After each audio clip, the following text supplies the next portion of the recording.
Do you believe in the existence of extraterrestrials?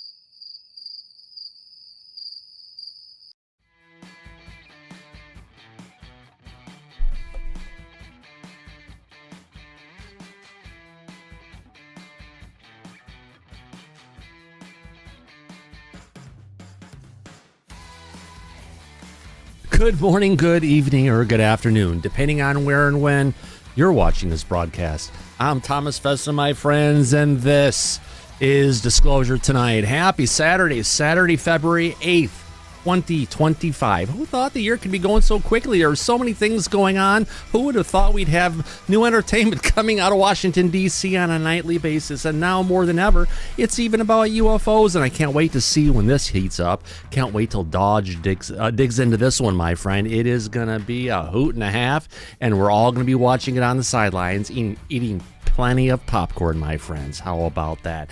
Welcome to Disclosure Tonight, my friends, where we are going to be talking about the latest UFO news. Welcome, my audience. How you doing today? Long time no see. Has it been that long?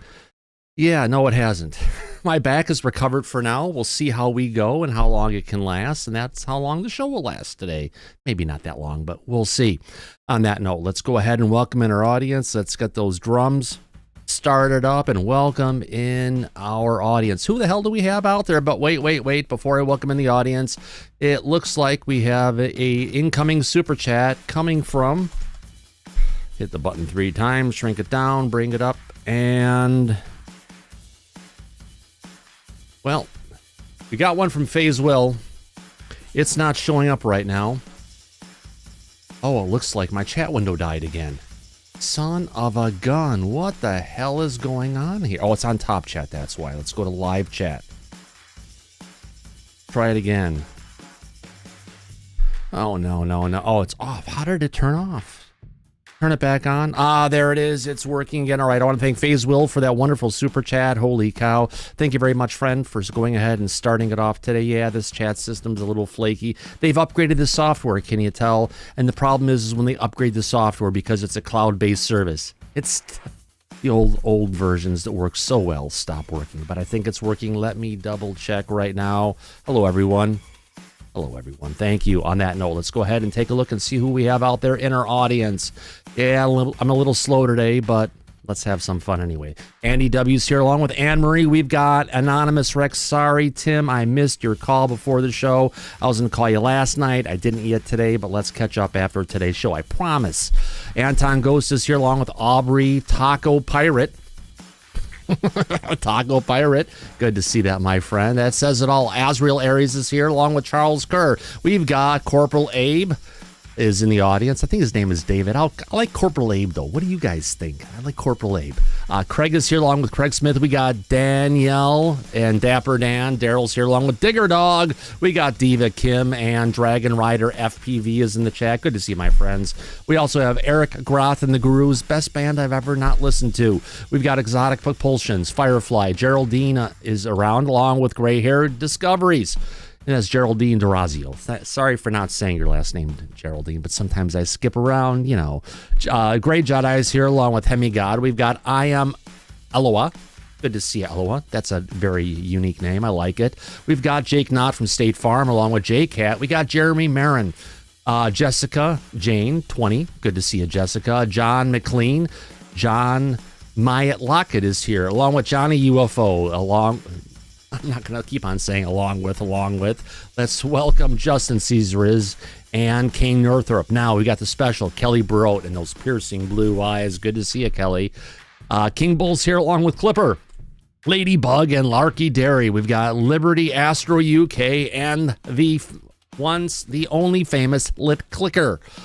We've got Lord Malthus and Mark Live. I see Matthew Sullivan and Melanie Bruce. We've got Mr. Joey B and the inevitable Neil Morgan. followed by Necessary Dialogue and Niles Guy, Paul Pulley. Paul, I think you're new. Welcome, my friend. Peggy and her South Florida friends. Peggy, giant hug, my dear friend, for you and Steve and your companions, Crockett and Tubbs, as always. Always great to see you, my friend. Also, I haven't done this in a while. Hey, Google, what's the temperature in Miami? That's where Peggy's from. Oh, look at this. 77 degrees Fahrenheit with a high of 78, and it's partly cloudy. What a beautiful day in Miami. I wish I had that because my temperatures here, I tell you, my friends, they suck in Pacific Northwest. It's cold, it's wet, and it was snowy again last night, but just all melting as usual. I see Ram Alcatara. Raven's here along with That's So Raven, Madness. Reality Check VIP along with Reconnected. We got Ricardo Segava Jr. Good to see you, Ricardo. We've got Rich Buddy. It just popped on me again. The chat keeps on rearranging as I'm calling it out. Richard Chapman is here. Richard Chapman? Is it that Richard Chapman who's from United Kingdom and you were a programmer on the Game Boy Color days, maybe? So many Richard Chapmans. You could be the one. Sam's here along with Sander Jute. We got Sean Rader, Stephen Forbes, Super Unknown, and the Chromosome Cowboy. Finishing off, we've got Tom Clark, the Toxic Revenger, Wee Beastie, Wee Bee, and Yankee 58. How about that? I need to go to the bottom of the chat to make sure, see if it could be. You never know. All right, who else do we have? Well, we're done with the audience, but my friends, it's time to introduce our back panel because you know what? If you have something to say, you have a question, you want to go ahead and talk about a great experience, go ahead and follow that viewer call in. We'll be happy to go ahead and interrupt the show, trying something new here and talk about what's going on because, the audience, this is your show more than it is mine, my friend. Let's take a look who we have in the back. Well, our dear friend, our first friend coming in from the great country, the great United Kingdom, for that matter, from the Bristol area. Let's welcome in our dear friend, Andy W. How's it going, Andy? Hey, Thomas. Hi, everybody. Yeah, looking forward to a great show after last night's really good one. Some really interesting back chat after show last night. The only thing is I'm a little bit disconcerted. I keep looking around for red Cadillacs today. Red Cadillacs. So what goes on in the back chat stays in the back chat, but I will say about red Cadillacs. Whoa. I'll have to talk to some people after the show to find out what that means. It was a Lincoln or something, wasn't it? Yes, it was a Lincoln, yes. But yes, a red Lincoln stretch limo, exactly. Okay. That cost $80,000, right, Darryl? That's correct. Yeah. We'll talk about it in the back chat. Yeah. Yeah, we're serious and not about not being serious people, but yeah. Oh my goodness. No, I was trying to find here we go. Yeah, we got a little super chat coming in. I'm new, love you. I really hope we get more than tidbits of gaslighting from the administration. It's clear the admin will not disclose the truth. Oh, no. They are about exposing corruption. They're about exposing a cover-up. They've been having a great time exploring USAID. Now, there were some good things the USAID was doing, but there's a lot of schlock in there that just needs to be... Well, where's it at here? Hello. Don't do that. No. That's not it. That's it. Yeah, they need to flush a lot of that stuff down. Give it some pause. Give them some time. Elon's just getting to the DOD. Can't wait to see what they're going to figure out. They're already in the Department of Energy. They're not getting kept out of there. That's where all the secrets are kept. More than that, as our title card talked about. Yes, we've got an issue going on with the executive branch and Biden being kept the truth away from him. Apparently, he couldn't be trusted. Couldn't be more right on that one, my friend. On that note, let me go ahead and get the flea back up. Thank you for coming in, Andy. All our next friends coming in from the great state of Colorado. Let's welcome in Ashley. How's it going, Ashley? I'm so excited to be here. Again, there's nowhere I'd rather be on a Saturday, so don't tempt me with a good time. Oh, there you go, my dear lady. Thank you for coming and appreciate you being here. Also in the back, we've got a new person in the back, Braden Miller. Braden, what state are you from, my friend, or country for that matter? 3, 2, 1. Well, let's set our sights on Waikiki Beach, Hawaii, where although Corporal Abe used to be in Bangkok, the city that never sleeps, for that matter, let's welcome in Corporal Abe. How's it going, Abe? It's going wonderful here in the sunny state of Hawaii. Went swimming today, and I'm looking forward to another great show of Disclosure tonight. So thanks for having me back, guys. Let me guess. The temperature is like 78 degrees. Do you really want me to look? No, it's okay. Hey, Google, what's the temperature at Waikiki Beach? Waikiki, it's 78 degrees. Hey, I've never been there before, but that seems to be the temperature every day of the year. Perfect place to live. Expensive, though. It's expensive, but it's lovely. Oh, it is. Absolutely. Thank you for coming in, my friend. Setting our sights on the state of Indiana. Let's welcome in Daryl Zernick. How's it going, Daryl? It's going great, Thomas. Thank you very much. And yes, when the last people you see at the end of the night is everybody in the back chat, sometimes you're on the road to disclosure in a red stretch limousine. I have never seen a red stretch limousine. What does one exactly. look like? Do they either. Do they even make stretch limousines anymore? I don't think so. They make limos, but yeah, I don't know. I've never read one. I've never seen. I'm still not convinced it's a good look. I've seen limos more recently made out of the 300C, but they've stopped making that car as well, so we'll have to figure out what they're going to make them from these days. Probably SUVs. Right on. Yeah. Well, thank you for coming in, Daryl. As always, setting our sights on the great state of Texas. Place my sister just moved to from Chillicothe, Illinois. Let's welcome in Mr. Ed Brown. How's it going, Ed? It's going well, Thomas, and that was real smart of your sister. I'm going to win the contest tonight. It is 88 degrees. 88 degrees in Waco, Texas. You know, wait till summer. Wait till August. Well, we're not going to talk about that. But I'll tell you what's not going to happen.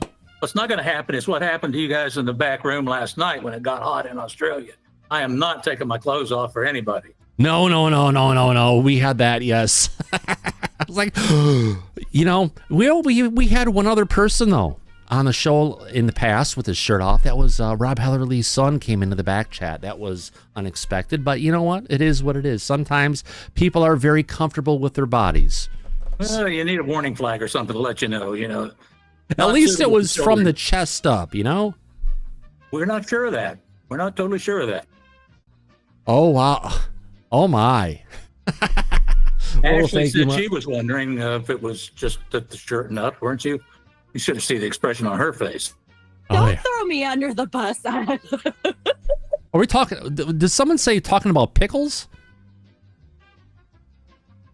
I don't know. Pickles come into the equation. I'm sorry that you guys are really quiet. I couldn't hear that. I don't know where the hell this conversation is going right now. But it's nice to see Ed in a formal tie. Yeah. Good look on you, Ed. He had one on last night, didn't he? Or the night? Yeah. Mike. It was a few days ago I had this one on. Monday, yes. Monday on the Disclosure Tonight drag strip. Big cars, big trucks. You guys remember those commercials, don't you, Mike? I do. Yeah, absolutely. Actually, it was Sunday at the US 30 drag strip. At least in Illinois it was. Well, New York, too. New Jersey. They were doing that. Got to have fun with it. All right, let's set our sights. We're just having a fun time here. Let's go ahead and let's set our sights on Canada, the country that always sleeps. No, not at all. Let's welcome in FreezerMan71. How's it going, FreezerMan? Going great, Thomas. Looking forward to another good show, and I'm wearing plaid, so you don't have to. Oh, thank you. You know, my plaid was on a little bit ago. I decided to go back to Mr. Blue Hoodie. The turning to the EBE's blue hoodie special edition. Change is always good, Thomas. Change is always good. Oh, yes, absolutely. Now let's go ahead and welcome in our next friend coming from the great state of Wisconsin, Laura Campbell. How's it going, Laura? It's going great. I wish I was in Hawaii. My friends just got back and they witnessed the volcano explode just as they were having dinner. And then they went to a cloud forest. Corporal, if you get a chance, go see the cloud forest. There's only 1% in the world, and Hawaii has one. Wait we a minute, are under Laura. a major There was a volcano eruption, and I missed out on that bit of news. Yeah. Kilauea. Yeah. Kilauea on the Big Island. You're getting better and better. But no, Corporal Abe, you were on the island that never sleeps.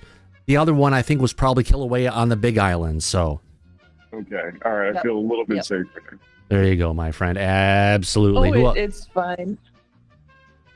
Oh, definitely. It sounds like it. Who else do we have in the audience? Let's welcome in a man who's always in the chat. We haven't seen him around a lot lately, but Hollywood Harold. How's it going, Harold? Going awesome as usual, Thomas. Just hiding out here in the back cave and waiting to see what Tim Gallaudet's going to dig up for us here.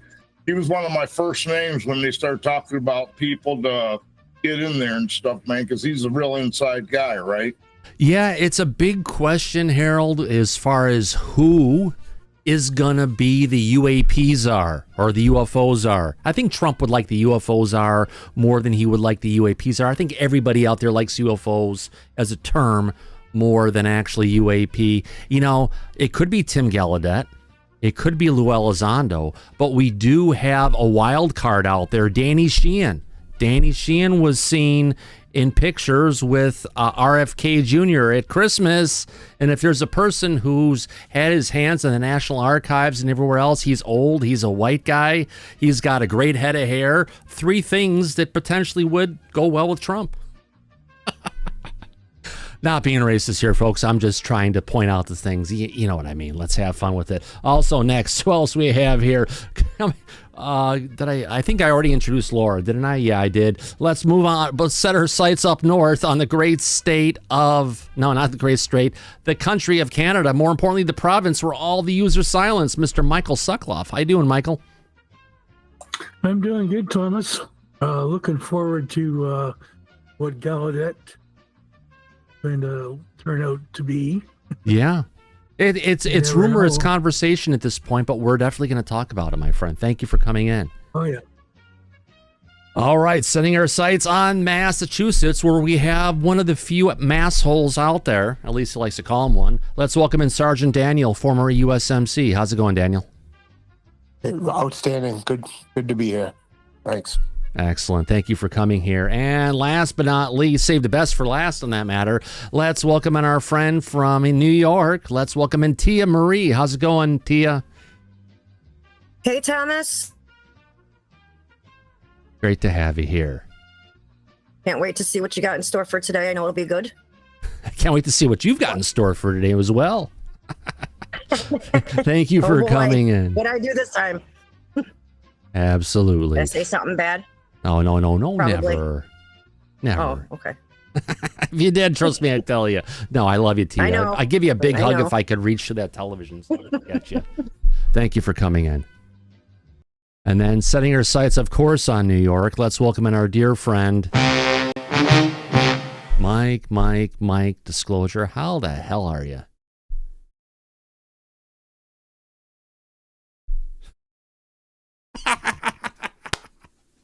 I go through the whole intro. I give the big spiel. Silence. I think he's still there. Something must have happened with the cats. Well, No. I put the phone down to deal with the cats, and I couldn't unblock. I couldn't take the mute button off. Sorry. so it about was that. the cats. It was the cats. Yeah. Yeah. They got to eat too, so. Oh yeah. It's their time, so Yeah. that's okay. But yeah, no. This is going to be an interesting show tonight. We have a lot to cover, like we did yesterday.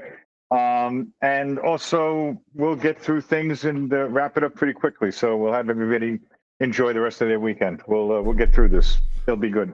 Oh yeah. Well, you know, we always say we're going to get through it quick, but that never happens, does it? No, never. No. Wishful thinking. Oh, you better believe it, my friend. You better believe it. Let me go ahead and find the text on this one. Well, before we start everything off, we do have let's see if I can do this quickly. Let's get into here. We do have a breaking UFOs alert, my friend. Yes, we got to love the base on that one. Let me get into story on this one. There is a breaking news story coming from NASA. They've talked about we have an asteroid potentially striking the Earth in 2032, while it's gone from 0 to 2.3% relatively quickly. They've actually raised it to a 2.4% chance of the asteroid striking the Earth. This equates to a 1 in 42 chance of impact. We'll have to go ahead and take a look and see what the odds are in Vegas and how they're going. This asteroid is estimated to be between 130 and 330 feet in diameter. Just know if they try to do something to go ahead and hit this asteroid and send it on its merry way someplace else, that means eventually it could collide with something else that could be even bigger and send that on a path back to Earth. My goodness, one of those days that we never want to talk about, but you know what? It's one of those things that makes up where we're at today. Now, getting on to our top news for today, let me get out of this one. Yes, there's been a lot of conversation. We need to bring up a title page for a second so I know what I'm talking about. All right, Tim Gallaudet, meeting Trump administration about UFOs. Mike, this is a big one, I think. Yeah, it could be. Anyone meeting with the current administration on UAP, UFO is a move in the right direction. We haven't had that in the previous administration, so it's a good thing, Thomas. So there's talk about the conversation going on. No audio clips or video clips now that I'm aware of. But yes, Tim Gallaudet, who's someone who most recently testified in front of Congress to talk about his sightings and things that have gone on with UFOs. More importantly, USOs, underwater, unidentified submerged objects for that matter.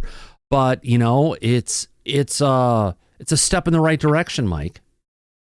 Oh, it absolutely is a step in the right direction. This way, hopefully, the conversation will move forward, and the UAP topic will be an issue that the current administration will take seriously and bring truth and transparency out to the public. Right. Now, seriously talking about the situation, Mike, there's also been talk from Jack Sephardi that he's also going to be... I know Jack very well. Oh, yep. I know that he's also going to be meeting with the Trump administration, or if not that matter, President Trump. Right. No, I'm well aware. But anyone that is familiar with Jack and the work that he does, and the fact that Jack is a bit of a character, partly due to his advanced age, I think that would be a very interesting meeting between him and President Trump. I would love to be a fly on the wall for that. I could almost call that a jack off. Who's gonna listen, Thomas? You remember we had Jack on the show? Oh, I know. Absolutely. How could I forget that? That's where they called Lee LM when he was on the show, Mr. Wikipedia. That's right. He did. It was very interesting. So we have a good idea, you and I, exactly how that meeting is going to go with Trump. Yeah, some people are complaining about the audio. What is wrong with the audio? Is there something wrong with the audio, folks? The people in the back aren't hearing the same audio. I actually do some stuff to it. So are there things wrong with the audio, audience? Am I too far away from the mic at times? Not in the back here, from what I can tell, Thomas. All right. I think we're good. All right. So, yeah. So potentially we have both Jack Sephardi and Tim Gallaudet, who is a rear admiral, retired for that matter, from the Navy. So if we look at this, I guess we have 4 people in the running. Who could really be the UAP czar? Could it be Jack Sephardi? Could it be Tim Gallaudet? Could it be Lou Elizondo? Or the wild card I brought out earlier today is Danny Sheehan. Yeah, potentially. I could tell you that probably the lead runner-up is going to be between Lou and Admiral Tim Gallaudet. Really? Yeah, I don't believe Danny would really take away from what he's doing over at New Paradigm and the work he does behind the scenes to run the UAP czar office. And I don't believe Jack is really up for taking on that level and degree of responsibility from what I know of Jack. But, you know, there's something telling me, though. I don't know, it's a little bird. Maybe it's my higher consciousness saying that Danny could be the one, because Danny is really close to RFK Jr., who's very close to Trump. Now, granted, we also have Lou Elizondo, who's a casual acquaintance with what do you call it? Don Jr., right?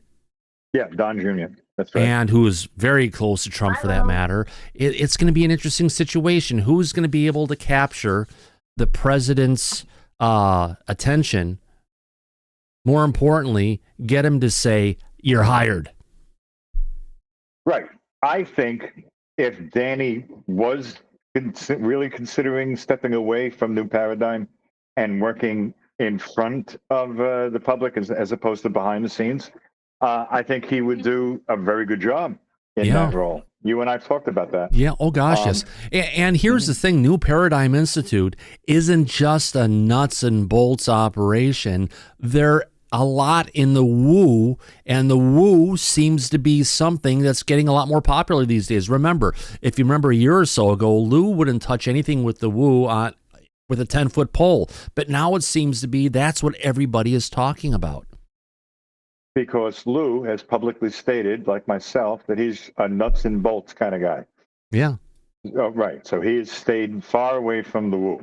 Yeah. On the other hand, I have an open mind to the woo, but that would be based on some serious, credible evidence. Yeah. Not theory or conjecture, which you and I have talked about publicly. Yeah. I think it comes down to people like me when we're dealing with the woo and we're getting answers back, being able to have some kind of multifaceted EEG going ahead measuring our brain waves to go ahead and, if you want to call it validate, when people are saying, hey, I'm getting a hit here, something's going on, right? That something actually is going on up there that we may not be able to understand. More importantly, it would be great if they could do some of this stuff when they're in an MRI machine like the one that, what's his name? Dr. Gary Nolan uses. Yeah, Gary uses his own specialized equipment that he right, but creates, they actually use an off-the-shelf MRI that's used for doing active brain scans and looking for parts of the brain that are lit up. That's where they were looking and they did a bunch of research in the Claude A. Puneman, where they say that's like the soul, the seat of consciousness within the brain, and more importantly, people who have had interactions with UAP, it's lit up like a Christmas tree compared to the average person. Oh, you're right. It has, and that was groundbreaking research and work that Gary did on that subject, and it's amazing. Right now, moving forward, that is a direction that I believe science and medicine is going in to try to better understand consciousness at this point. Oh, absolutely. But we have a lot of hands up back I know. here, Let's go to Ed Brown first. Ed, go ahead. Well, I think there's another name you haven't thrown out yet. Jay Stratton would be a possible choice for that. And Jay ran the UAP task force. Lou worked for him for a period of time. And his background has been in intelligence for 20 or 30 years. I'm not advocating for him. I'm just saying he would be within the list of people that would be probably considered for that position. He's an SES, which is equivalent. I think it's an SES-2, is equivalent of a 2-star general. Wow. That's a good point, Ed. Actually, I agree with that. Jay would be very good in that job as well. He's got the background and the experience for it, without a doubt. But I don't know if he's in the running, and I don't know if he'd consider doing that. Don't forget, doesn't Jay have his hands in a couple bits with a company down in Alabama? And he does. And also Quantum, he has his own company Frontiers. That he's formed up north, and I think in Virginia. Quantum Frontiers. Yeah. Could be, but he would definitely turn those down, I think, or drop those if offered that opportunity to work at that level. So, we'll just have to wait and see. Mm-hmm. Yeah. Yeah, it's a good point, Ed. I guess exactly. We're going to have to wait and see. We'll see how this horse race. We'll start to see who's out in front. Yep. We have Nick in the back with your hand up. Nick, go ahead. Yeah, so do you think the czar position is actually going to happen, Thomas, or is it just a speculation? The which is going to happen, I'm sorry? The UFO czar, do you think that's actually going to happen, or just speculation, you think? Well, I hope we get a UFO czar. I think there's so much cover up, and if, what we need, Nick, we need someone who knows where the bodies are buried, which that could also potentially bring in Lou and David Grush, or David Grush maybe himself. I guess there's a bunch of people. Nick, if you had a choice, who would you pick, Lou or David? I think David Grush knows a lot more than Lou does. I mean, is the czar actually going to happen? Because I don't think the czar is going to happen. We haven't heard, we haven't heard anything about UFO czar. No, we haven't heard anything yet. Let's just keep our fingers crossed. You know, it's not like our president hasn't been up at 5:30 in the morning every day of the week. He has been. They've had pictures of the Oval Office with the lights on at times of days that it hasn't been seen in the longest time. So it's a good thing on where this is potentially going. So fingers crossed on, you know, I guess, you know what, I'll do it. I'll probably hate myself in the morning. No, that's a Bugs Bunny saying, but I will do it. Let's go ahead and put up let's start a poll. Let's ask the question, does the USA need a UAPs, UFOs, CZAR? Yeah, keep all those illegal aliens from coming in our country and interacting with our military bases. All right, let's go ahead and bring this up. I've just started a survey with our audience. All right, audience, you've got a minute and a half. Hey, Google, set a timer for 1 minute and 30 seconds, please. 1 minute. All right, we've starting now. All right, let's go ahead and bring this up. Where is that at? Oh, interview guest. Let's go to, how do I usually do this? Let's start the pulsing logo sound effect.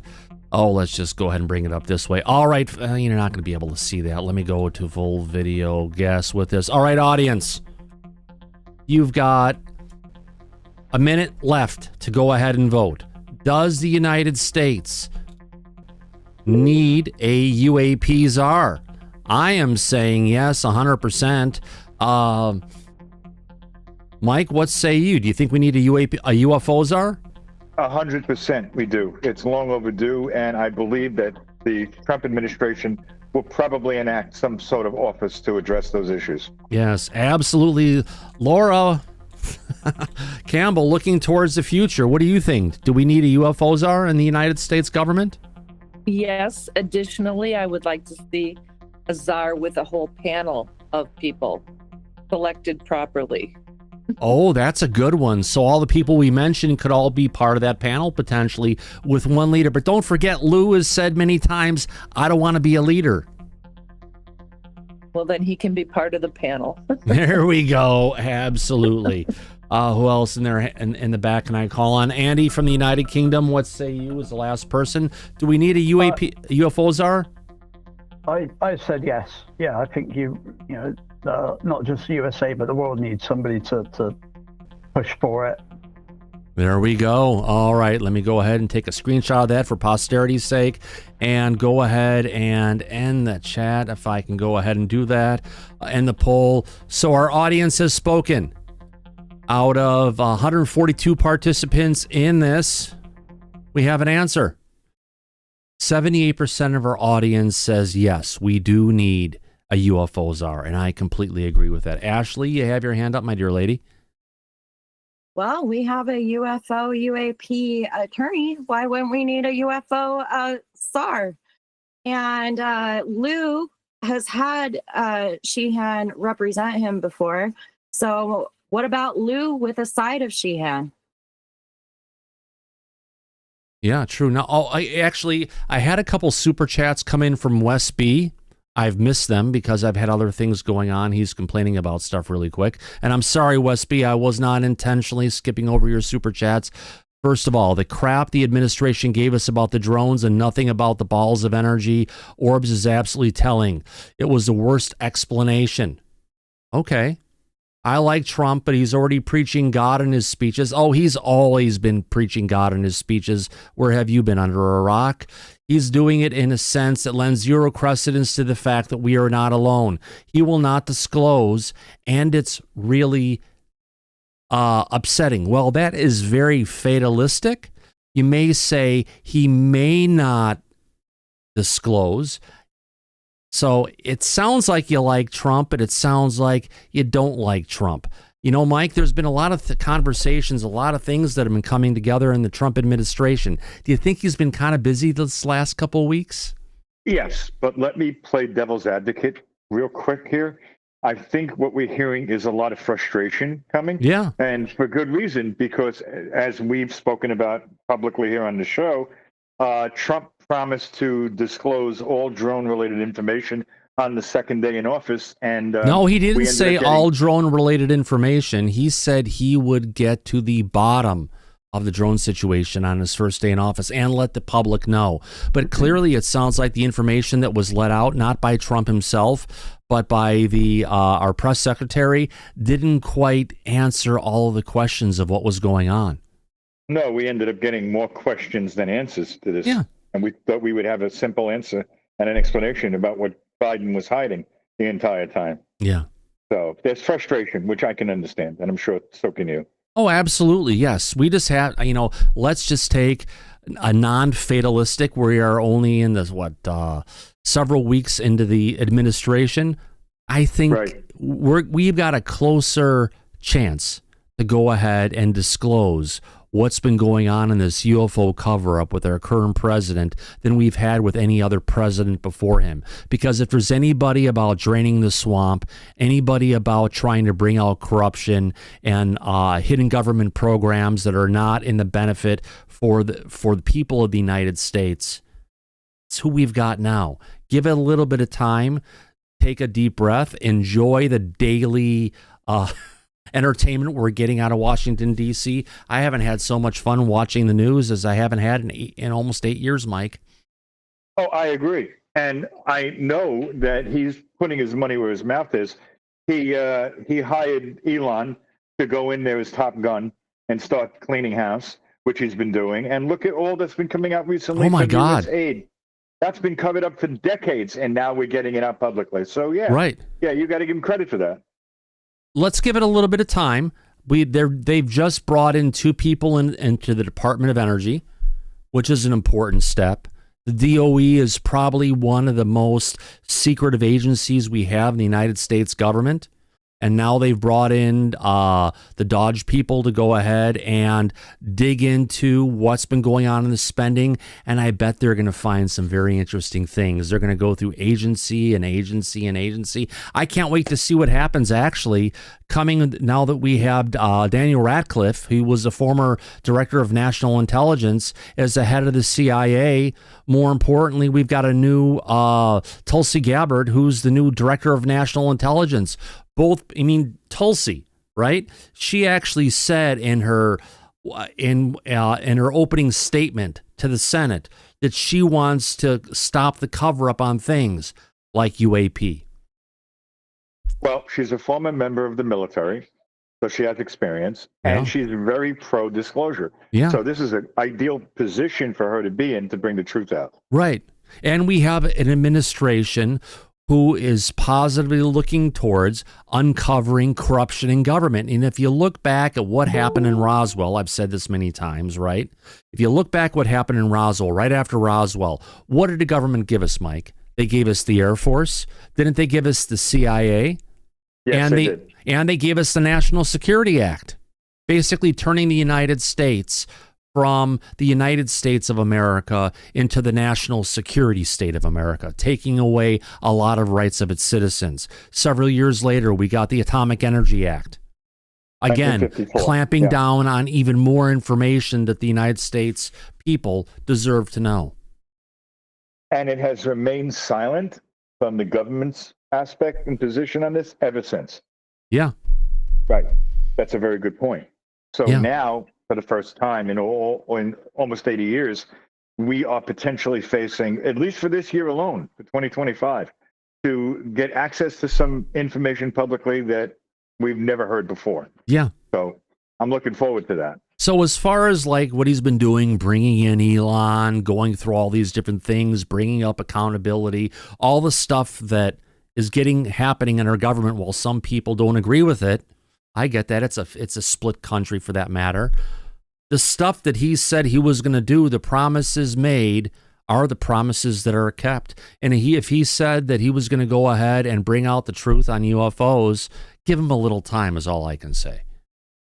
Well, he's certainly bringing in the right hired guns to do this. And it seems like once they start to do their job, as we've seen already, we're probably going to get more information than we have before.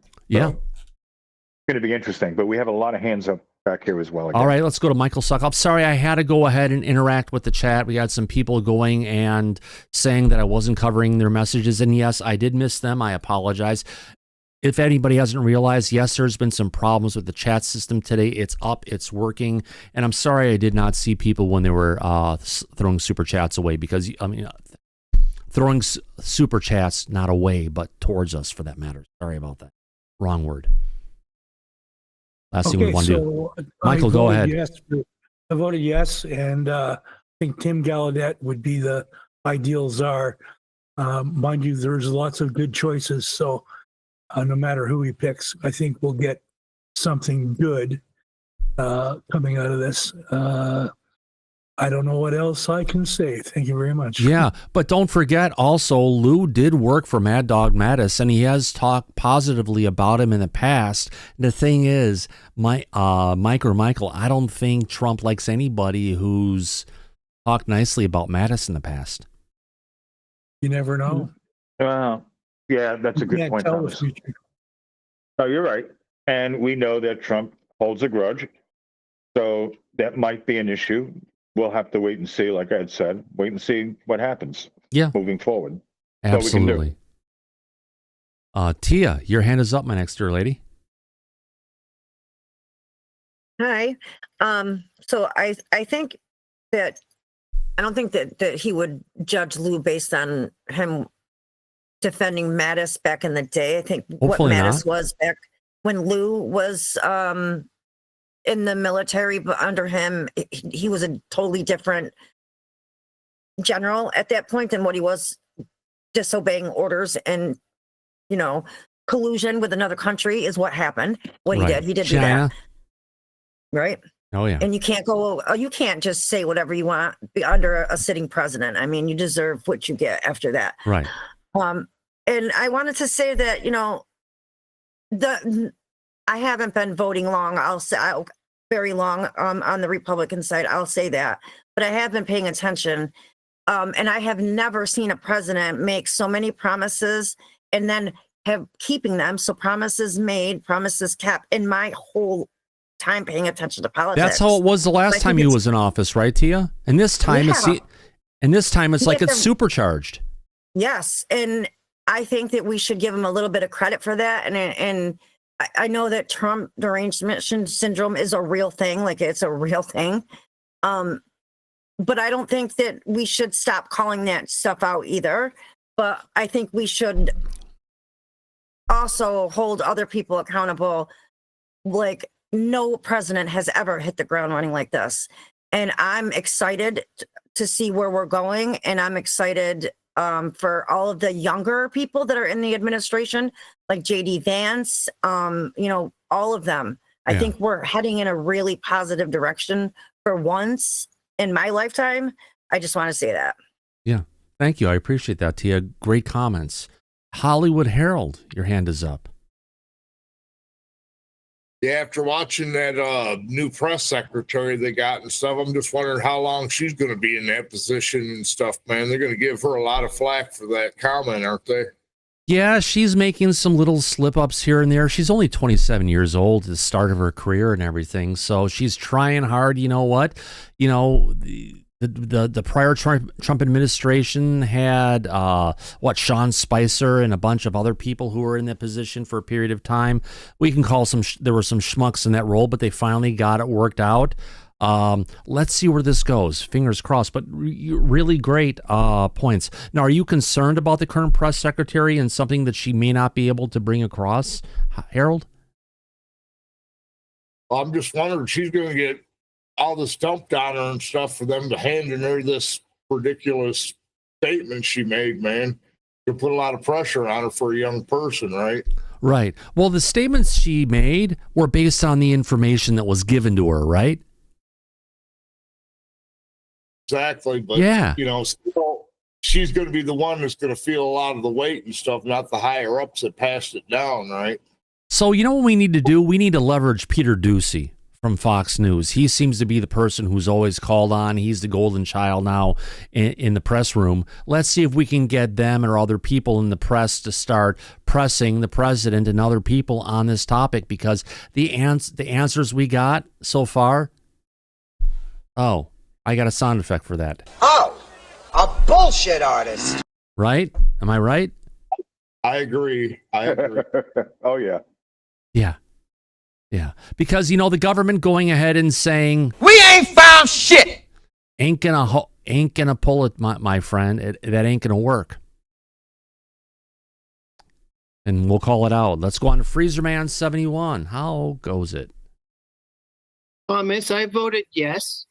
And I don't remember if it was mentioned here last night, but I heard that China is pushing the UN to be put in charge of UN investigations or UAP investigations for the UN. I'd rather have it come out from the White House than the United Nations. Yeah, I hear you. But we've talked about this, haven't we, Freezerman, many times in the past, that potentially the U.S. could be usurped by Russia or China to go ahead and talk about the truth of UFOs.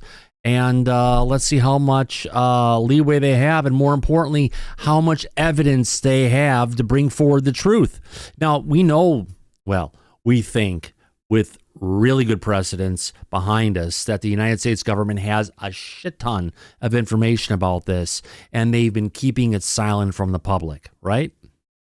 Yes. And this is our chance. If we have it, are we going to let China rule the roost on this? I certainly fucking hope don't believe. I certainly fucking, I'll say it again, hope not. Well, I would hope as well that, it would be a Western country that came forward with it. Yeah. But as you said, we don't know, right? Yeah. So we can only hope for the best, Thomas. That's all we can do. Well, if they don't get what they want, potentially, unfortunately, U.S. aid is not there again, but they could pay Reuters an additional $268,000 for an active social engineering defense large-scale social deception program. Yes, they actually did play that, my friend. Not surprising. Yeah, there's a lot of stuff USAID was doing that you just scratch your head, and I don't think anyone out there would agree that this is just bullshit spending. Why would we be paying, Ashley, so much money to the to someone like Reuters to go for a social engineering defense and large-scale deception? What do you think? USAspending.gov. Use that to the best of your ability. We can find out if you have a question about any company, you just go through that filter and you look for the award recipient, type in the name of that company, and it will show you. Yeah, it's government. I would actually call this, as what Shermanator Osborne is saying, it's government spending propaganda. We need to trim that fat. Oh, yeah. Now, there may, do you agree that there are some potentially good programs that they use as part of USAID that could continue on? Now, they did have 10,000 employees, and that's been whittled down to under 300 at this matter.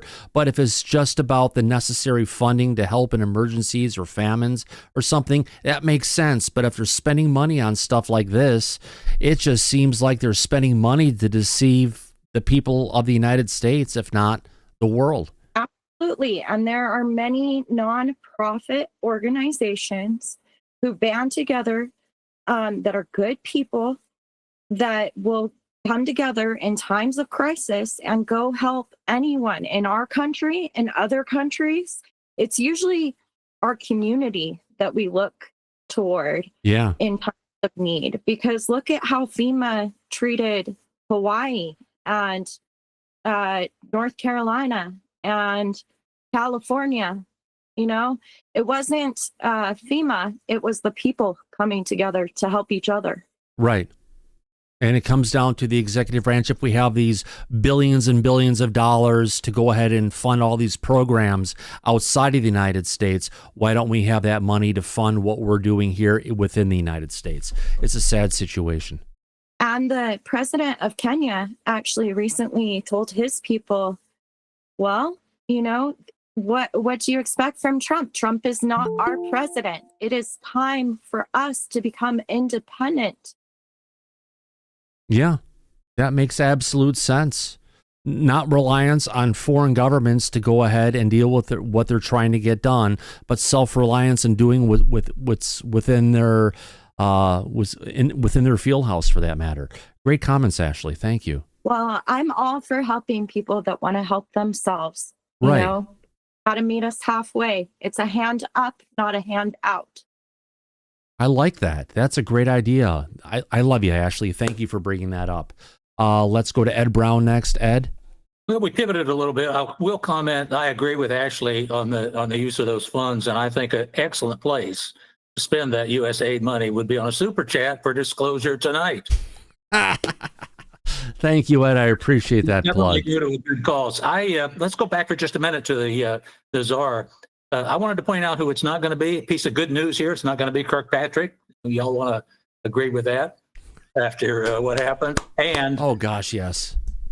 This isn't picking a person, but I just wanted to point out the advantage of having Tim Gallaudet. An advantage that he has is his extensive experience with investigations and submarine operations and sightings at sea. 70% of the Earth's surface is covered by water, and it's probably we know more about the moon than we know about our oceans.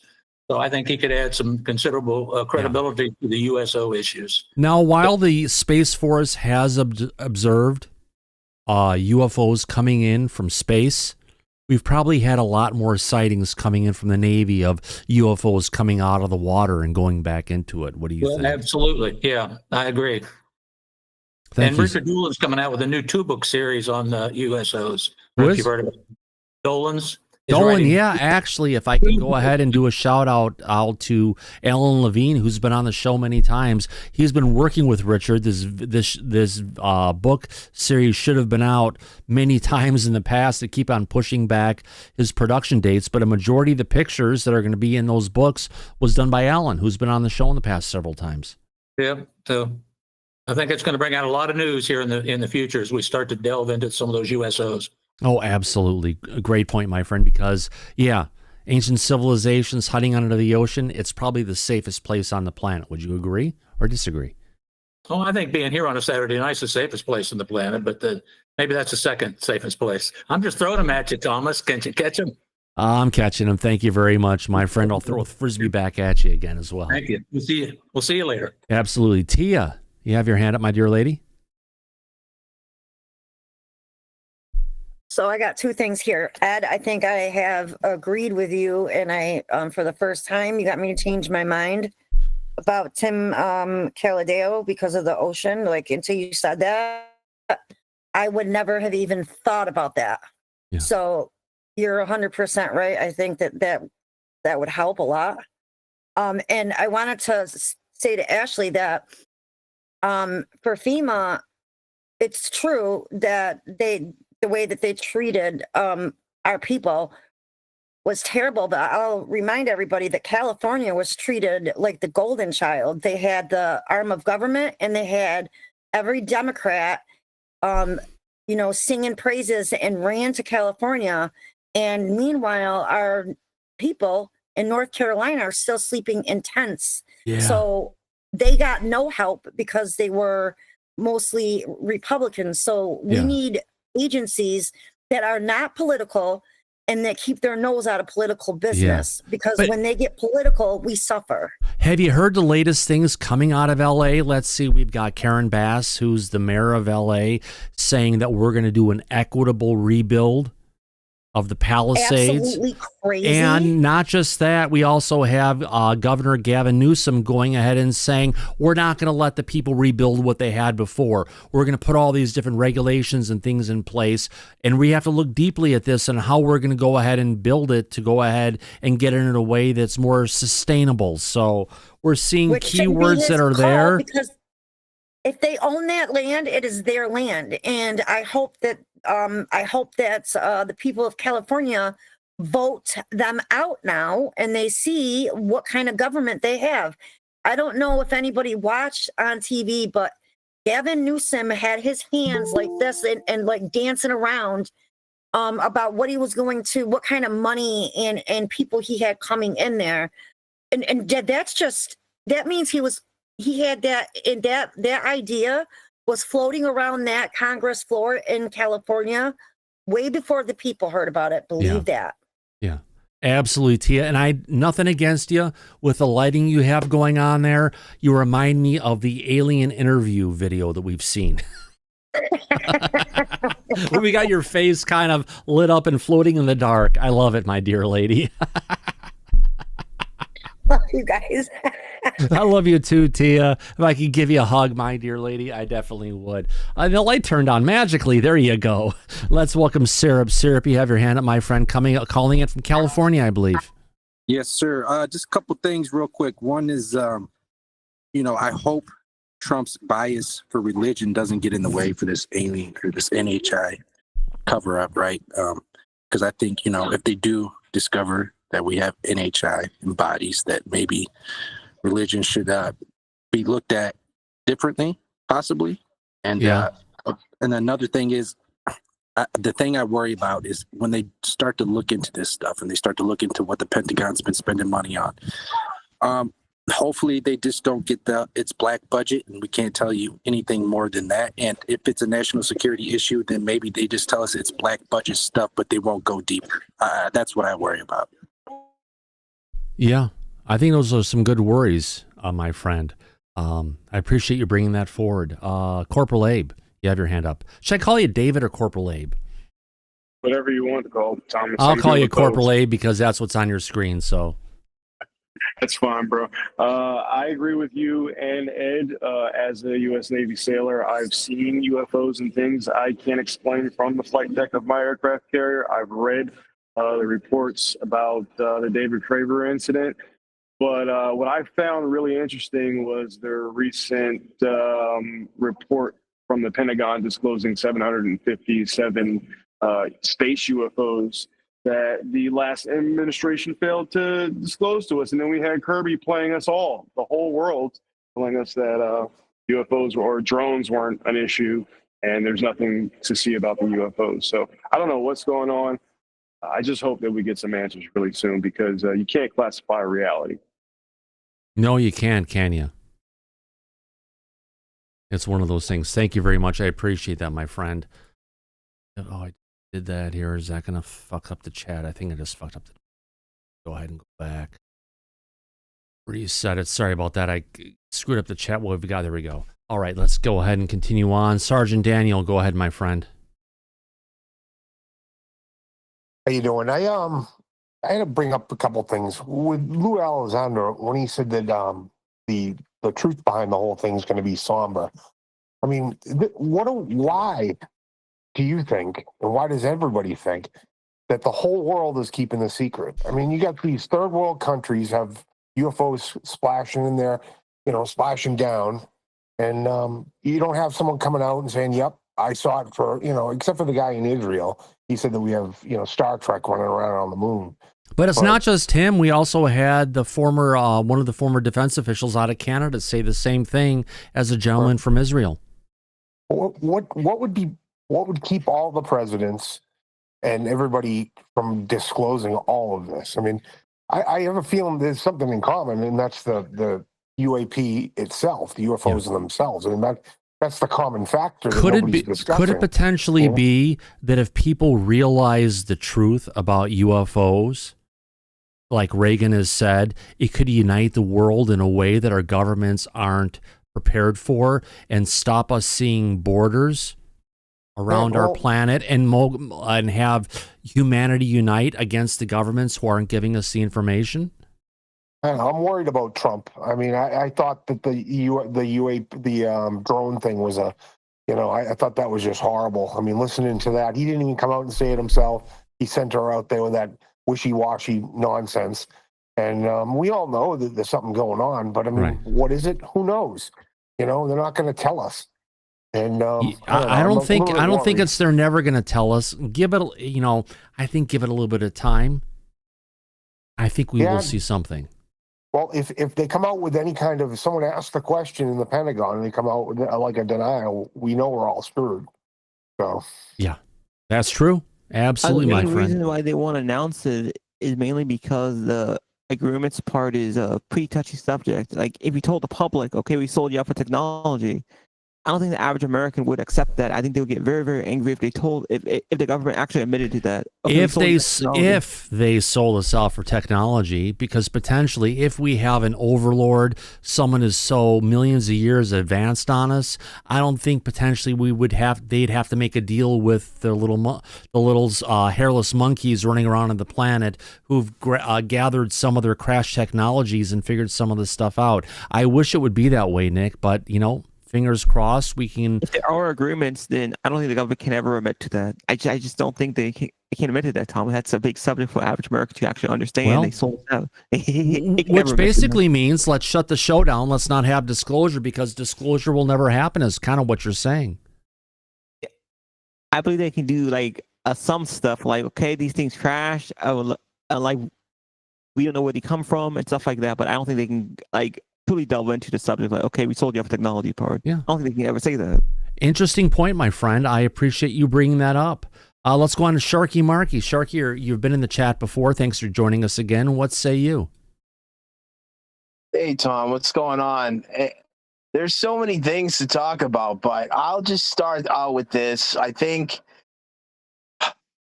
believe this country, where we are right now. We're trying to save the country. There's too many people in this country that are so negative against Trump. We don't deserve Trump. I think Trump is doing everything he can to help us out, but they're fighting against him, the Democrats and the liberals. I was starting to think about disclosure, about getting full disclosure, and I was starting to think that like we may never, ever get it fully, from the standpoint that we probably have agreements with them already, and they're never, ever going to tell us the truth. They're never going to.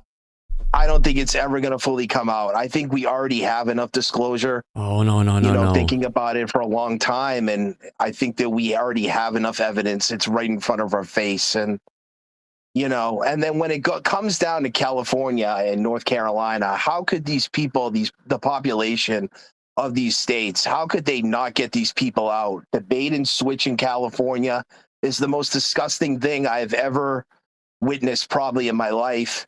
They are going to make it a living hell for these people to survive and to rebuild their houses, these houses that even if they're rich people, they really worked hard in a lot of ways to, a lot of people moved into the Palisades. Here, for instance, I bought my house up here in Mill Creek, Washington, a long time ago for $270,000, right? Right now, that house, although I've made some upgrades to it, even without making some upgrades to it, it's still worth $1.1 million.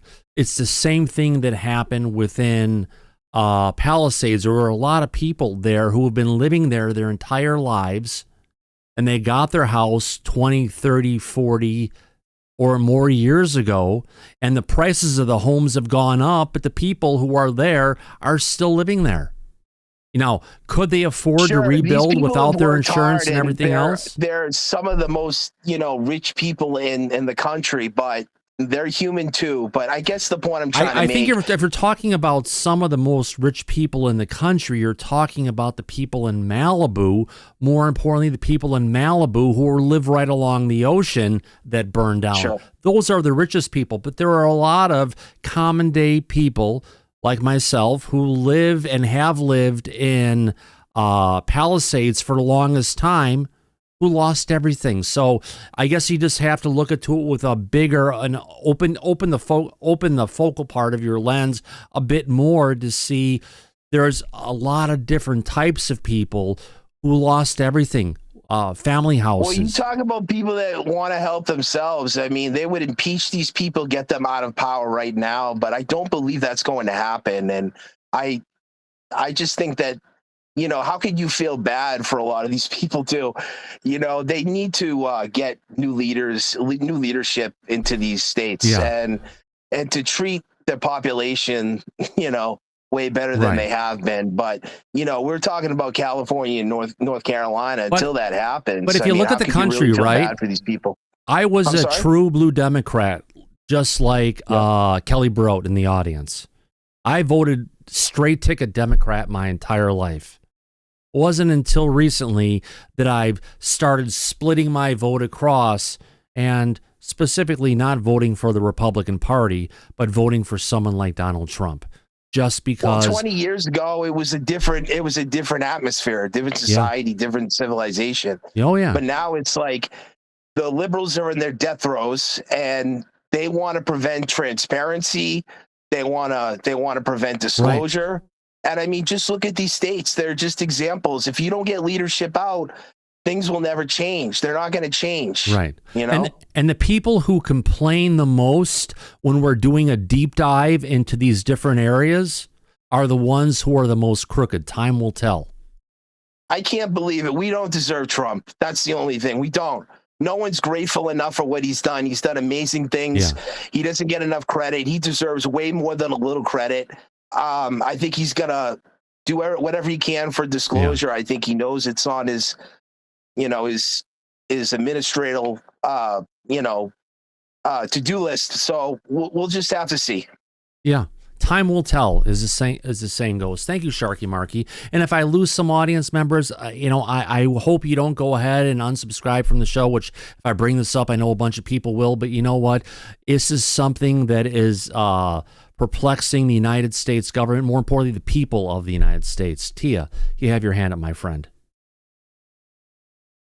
I am just like you, Thomas. I was a hard Democrat, too, until recently. Yeah. So I completely understand. And if I can say it, you have a wife, I have a husband, and we're both gone away from the Democrat Party. Yeah. And my wife is of color and Latino. So, well, my husband is of color and a Cambodian.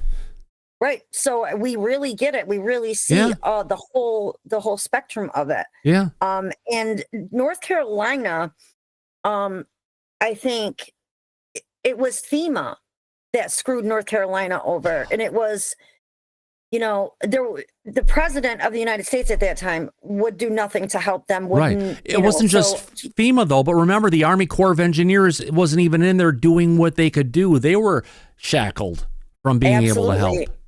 And they were, I mean, some of them Army men and women were in tears on, begging people for help because they couldn't do it. And I think that we owe them, I think, a gratitude because they broke ranks for their own people. And I've seen some people mad at the Army of Engineers for breaking ranks, but it's like, listen, we are their people. They are our military. They're not in another country breaking ranks. They're seeing what's happening here. It's their job to protect us. And I'm glad that they did it.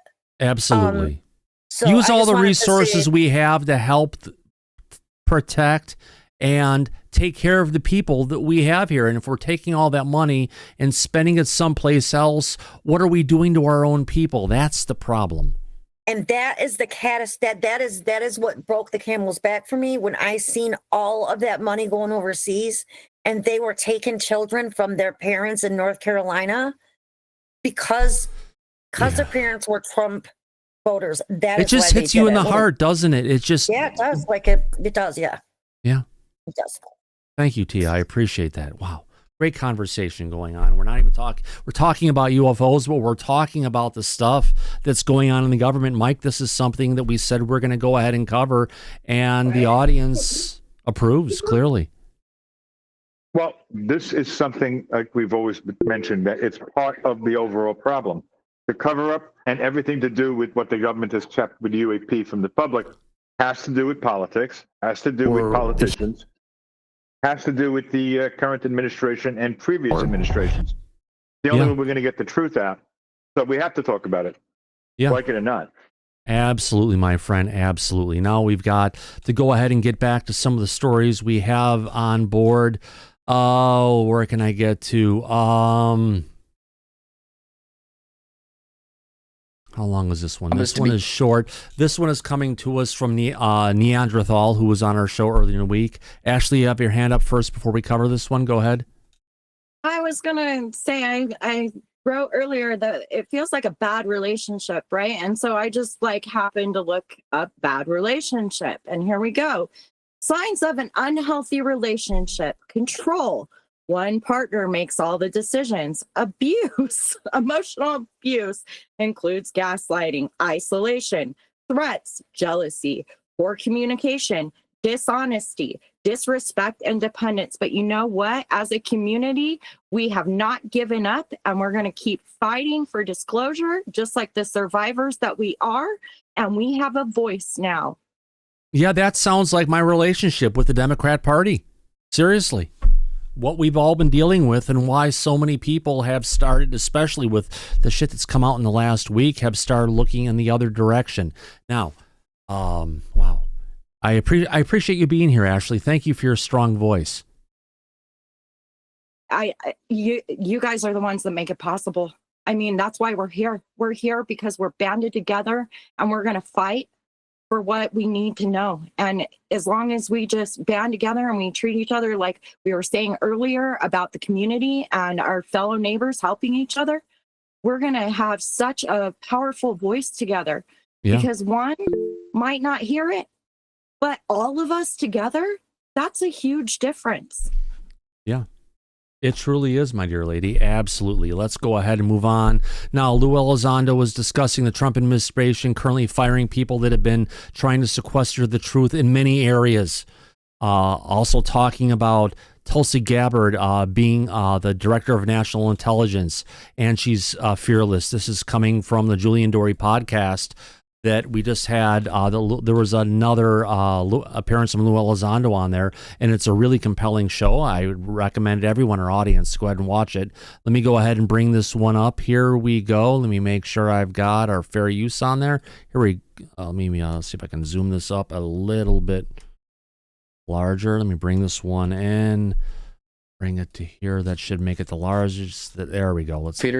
Let's go ahead and bring this clip up and let's play it. Here we go. They're going to treat her like a mushroom, feed her shit, keep her in the dark, because the same people that tried to destroy her are now supposed to report to her, and they're the ones, their whole job is to be covert and intel, where she's not on the ground with them. She doesn't know what they're doing. A lot of those people are being removed. I don't know if you've been keeping up with the news lately, but this administration is canning the hell out of a lot of people that were trying to sequester the truth in all sorts of different topics, right? If you know a little bit about, again, if you were to I think actually meet Tulsi, the one thing that you realize is that she's fearless. She does not care about breaking China. They're going to treat her like a... Yeah, she certainly doesn't. Now, and our next clip I want to bring up next is... let me get this one out of here really quick. Come out of it and get to it. Oh, got out of this thread. Let's moving on into the next one. That is the same one about Tulsi. Let's move on to the next one. Bring it back here so I'm not scrolling up and down trying to find something here.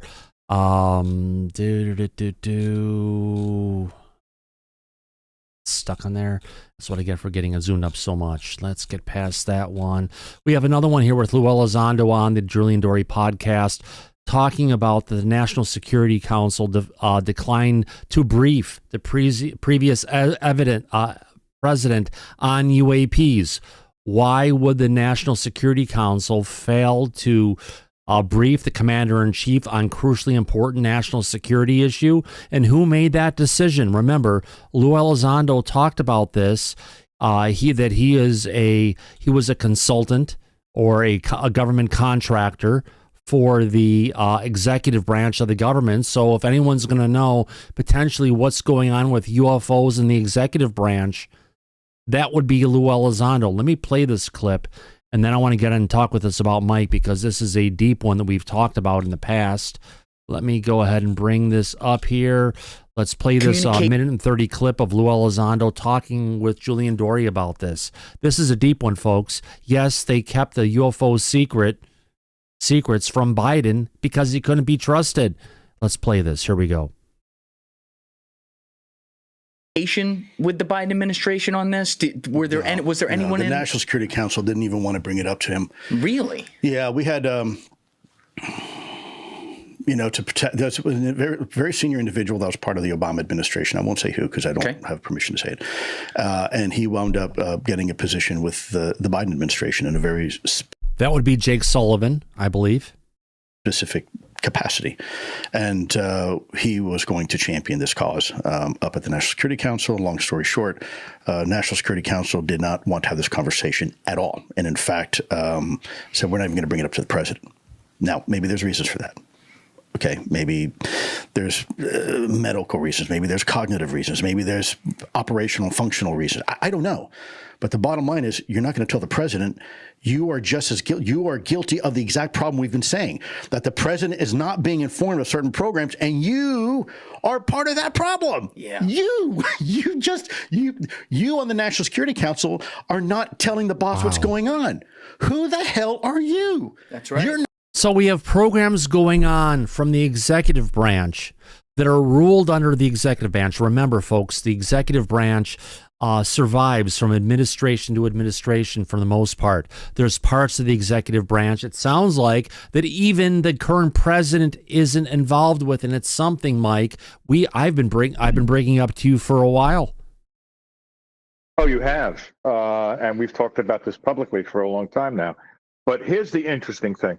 Until it came out recently about Immaculate Constellation, the public at large was not even aware that there was such a thing as an unacknowledged special access program under the President of the United States. Right, but that would potentially be coming from what we're hearing from Lou on this podcast, that potential branch or that investigation that was going on from Immaculate Constellation was coming from the National Security Council that's part of the executive branch, and they were moving this forward without the president even knowing this is what was moving forward under his auspice, right? Right, but here's the thing that's also a relatively unknown little tidbit, an interesting fact. Any presidential special access program, unacknowledged or waived, is operated under the National Security Council. And like you mentioned earlier, Jake Sullivan was in charge of the National Security Council under President Biden. So what's really odd about this, and we've covered this during the Biden administration, Jake Sullivan, if you remember, was tasked to go and investigate what the government was hiding about legacy UAP programs. And we know that he made some actual headway in his investigation. Yeah. The problem was at one point, the president terminated that investigation unexpectedly and ended it. And it seemed at the time like Jake Sullivan was pro-disclosure because the rumblings behind the scenes were that he was an advocate for bringing the truth out to the public. But then when the president shut down his investigation, we never heard anything about it afterwards. Not a damn thing. It disappeared into smoke.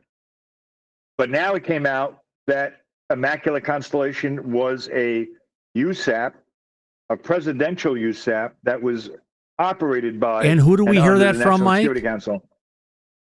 Kirsten Gillibrand brought that out. Right. That's right. She leaked it. Oh, and they weren't expecting her to do that. No. But now look at what the Trump administration has been bringing out publicly. That's amazing with USAID and all of the things that has been covered up under the previous administrations.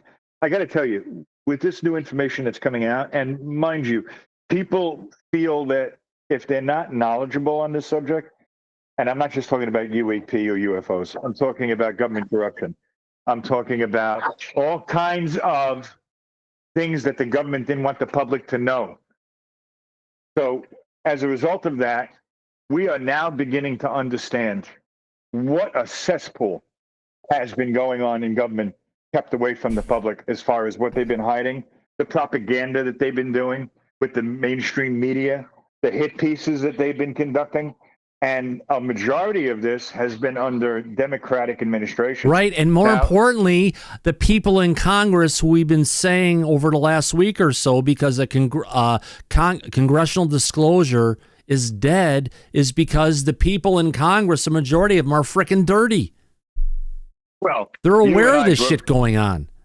You and I broke the story back in October 24th of 2024, that before there was a scheduled second public UAP hearing that took place on November 13th, Right.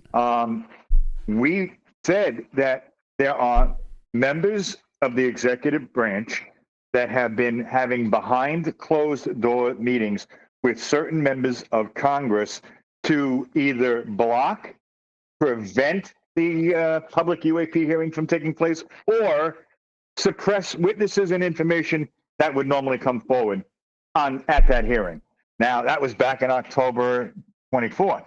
What happened since then is, during the hearing on November 13th, Representative Mike Rounds publicly made a statement at the hearing and confirmed what you and I were talking about, and said that they were specifically told not to ask certain questions of the witnesses.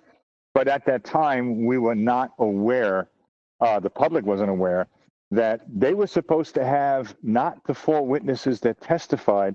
They were supposed to have firsthand witnesses with direct knowledge of UAP legacy programs, and the author of the report on Immaculate Constellation testify publicly. And we weren't, well, the public wasn't aware that Representative Nancy Mace had made sure that he was not allowed to testify. Completely got covered up and buried by the members of the UAP caucus in Congress and Nancy Mace. And then it came out from Jeremy Corbell, who also confirmed that and said that he and George Knapp were working secretly with Congress to bring these whistleblowers with firsthand knowledge out with Congress to have it at the public UAP hearing. And they pulled the rug out from under them by not doing that at the last possible minute and putting instead the people that had testified on November 13th instead of the people with the direct knowledge of the program. And Corbell is still hopping mad about this, with a vengeance. So Congress can't be trusted. Government can't be trusted.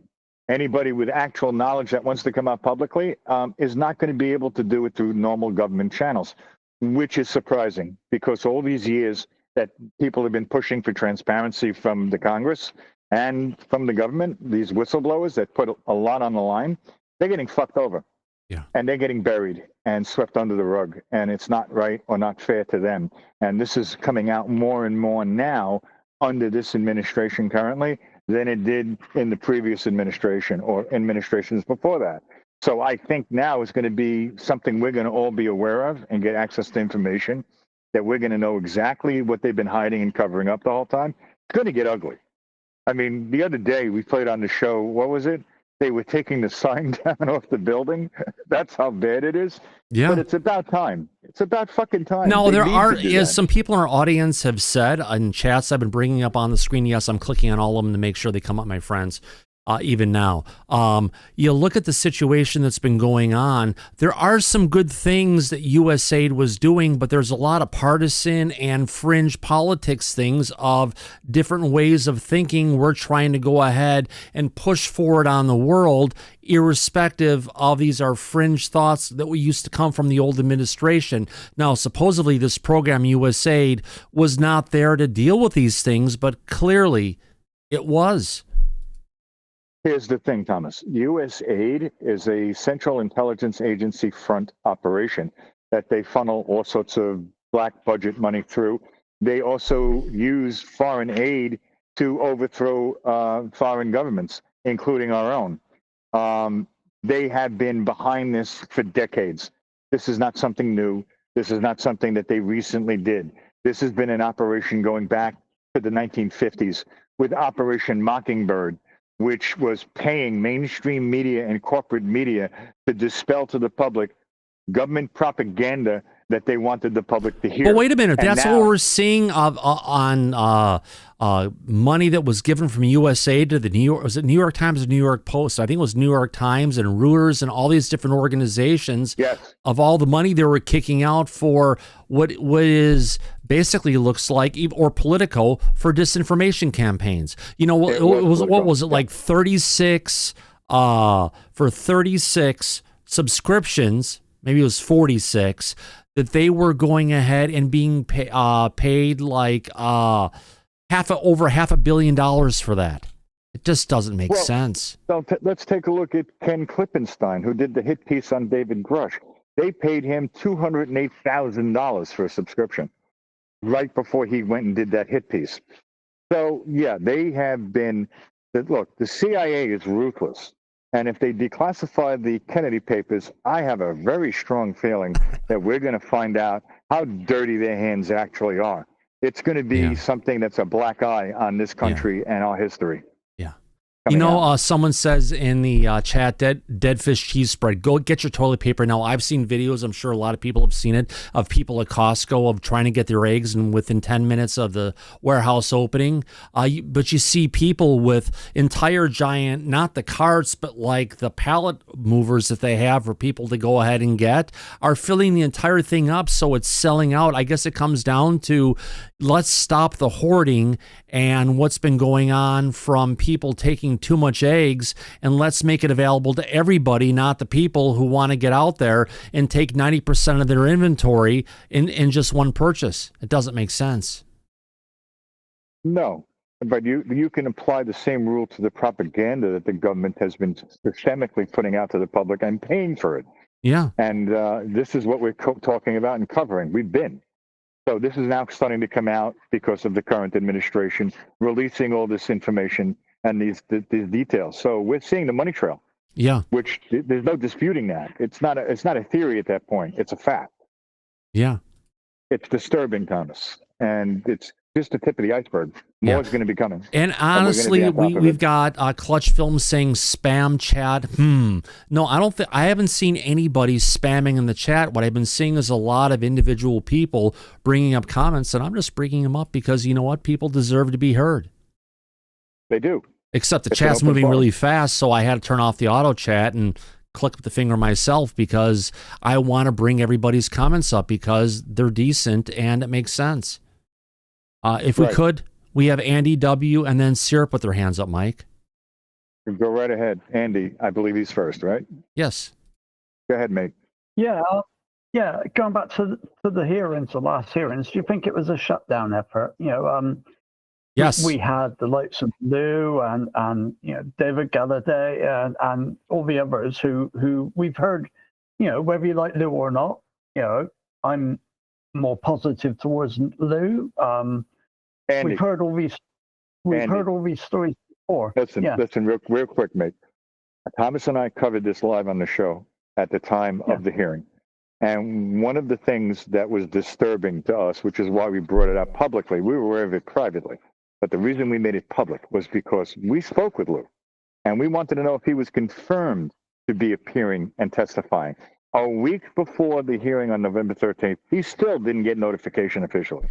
It was a last-minute thing that Nancy Mace did to pull the rug out and prevent actual first-hand knowledge witnesses from testifying publicly, who were willing to come out and expose their identity. That was disturbing, to say the least. So, yeah, there was a lot going on behind the scenes, and we had been covering this the entire time. Corbell has been ranting about it, him and George Knapp, ever since this happened. The shit has hit the fan. So, yeah, they were playing a lot of games back then, but nobody at the time had a clue unless you were aware of these details and information privately.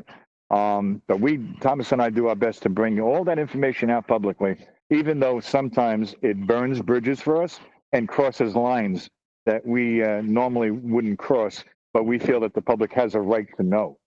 So we go there and we do that, but it costs us.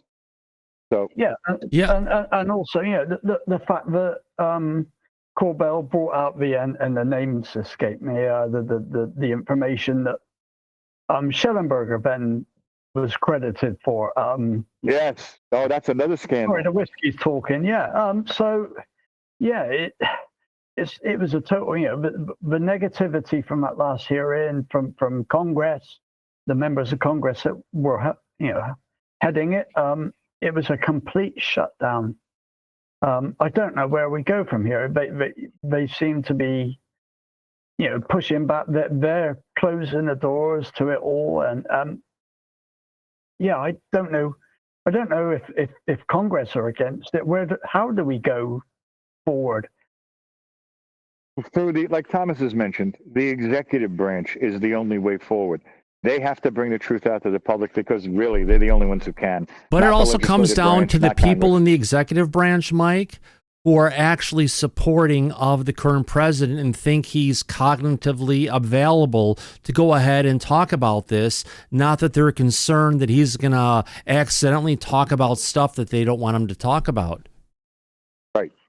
He's also brought in hired guns like Elon Musk and Tulsi Gabbard and Marco Rubio, who are pro-disclosure and are out there with a vengeance looking to bring the truth out.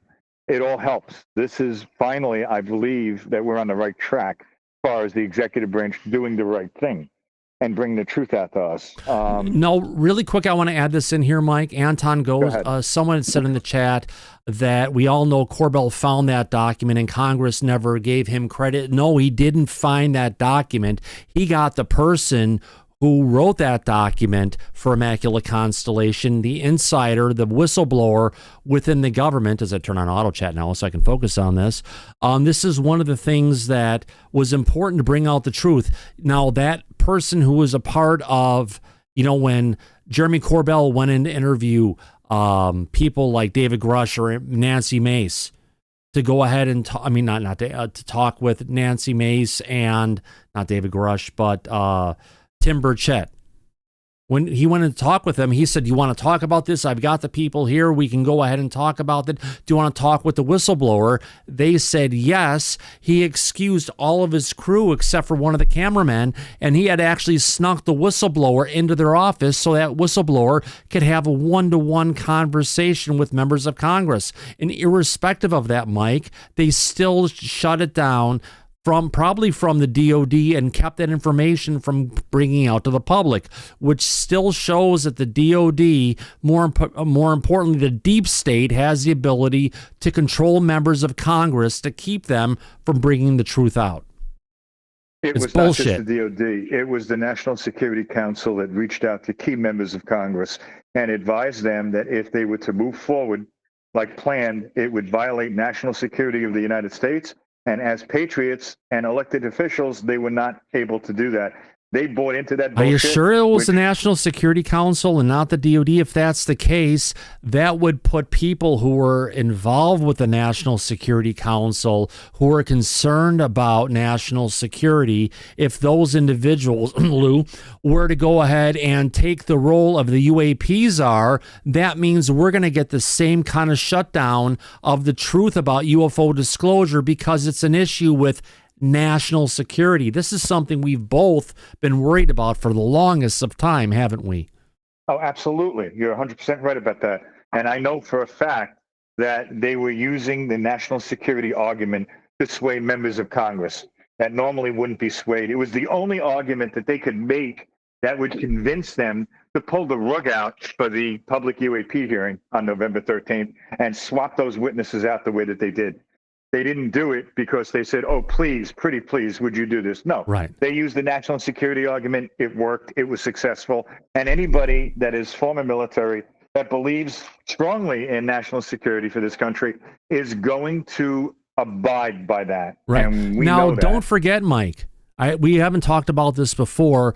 Was it right after Tim Gallaudet, or is it right before, right after Tim Gallaudet came out with his statement about what's going on in the White House and him going ahead and meeting with the Trump administration, that he announced himself being a board member at the UAP Disclosure Fund? Yeah, it was right after that. Exactly. Yeah. Good point. You know, and the whole thing, I get it, the UAP disclosure thing, but calling it a fund means we're taking money and we're channeling it into people in Congress for whatever. The last thing we need is another way to pay for people in Congress. They already have more than enough money coming forward, don't they?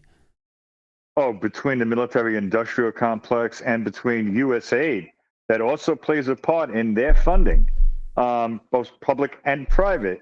Yeah, there's a lot of influence behind the scenes that are affecting what it is that the public has access to. You're right. Wow. Such the passion. I love it today, Mike. And we're only a minute into a minute 31 with Lou. You know, we've got Syrup and Freezerman to have their hands up. Last two hands up before we have to go ahead and finish. I'm actually going to play it from the start again because actually we'll rewind a little bit because we're all going to lose where we were because we've been having such a passionate conversation, which I absolutely love. Let's go to Syrup next and then Freezerman. Yeah, real quick, a couple things. During that hearing, they had suits pulling members of Congress to the side saying, don't ask this, don't ask that. I think a big issue is we have AARO, right? AARO don't want these whistleblowers testifying to Congress. They want them to come to them and testify to them because they're a part of the cover-up. Maybe with Doge, they can look into AARO. Maybe we could just get AARO gone and get rid of AARO altogether because I believe they are a part of the cover-up. But you forget, Syrup, one of the important things that AARO has been doing that we've talked about, right? AARO has actually been going and putting these whistleblowers who have come to them under new NDAs. They're even more restrictive. Right. So they're burying their testimony. And then here's the kicker. If you try to FOIA a request of any testimony submitted before AARO, you're going to run into the B5 exemption, which is going to state that they cannot disclose any information publicly due to a criminal investigation. That is the exception that buries and covers up any of the information brought out and testified by members who go to AARO, like Bob Salas, who we've had on the show here, from Malmstrom, 67, when the UFO shut down on nukes. He testified. A lot of people have gone before AARO and testified, including Lou. Yeah. And when you testify, your testimony, your statement is buried. Yeah. You can't access it. You can't get it. And it's like the term that is used for government operation like that, it's called a flypaper operation. And what that means is any information that comes in, it's like a roach motel. They come in, but it never comes back out. Right, Mike, I have a statement from Susan Goff about that. We ain't found shit. Yeah, so that goes to my point, right? we need to get rid of AARO altogether, and maybe we could look into AARO with Doge, and we could see where all the corruption they're doing, and just get rid of them altogether.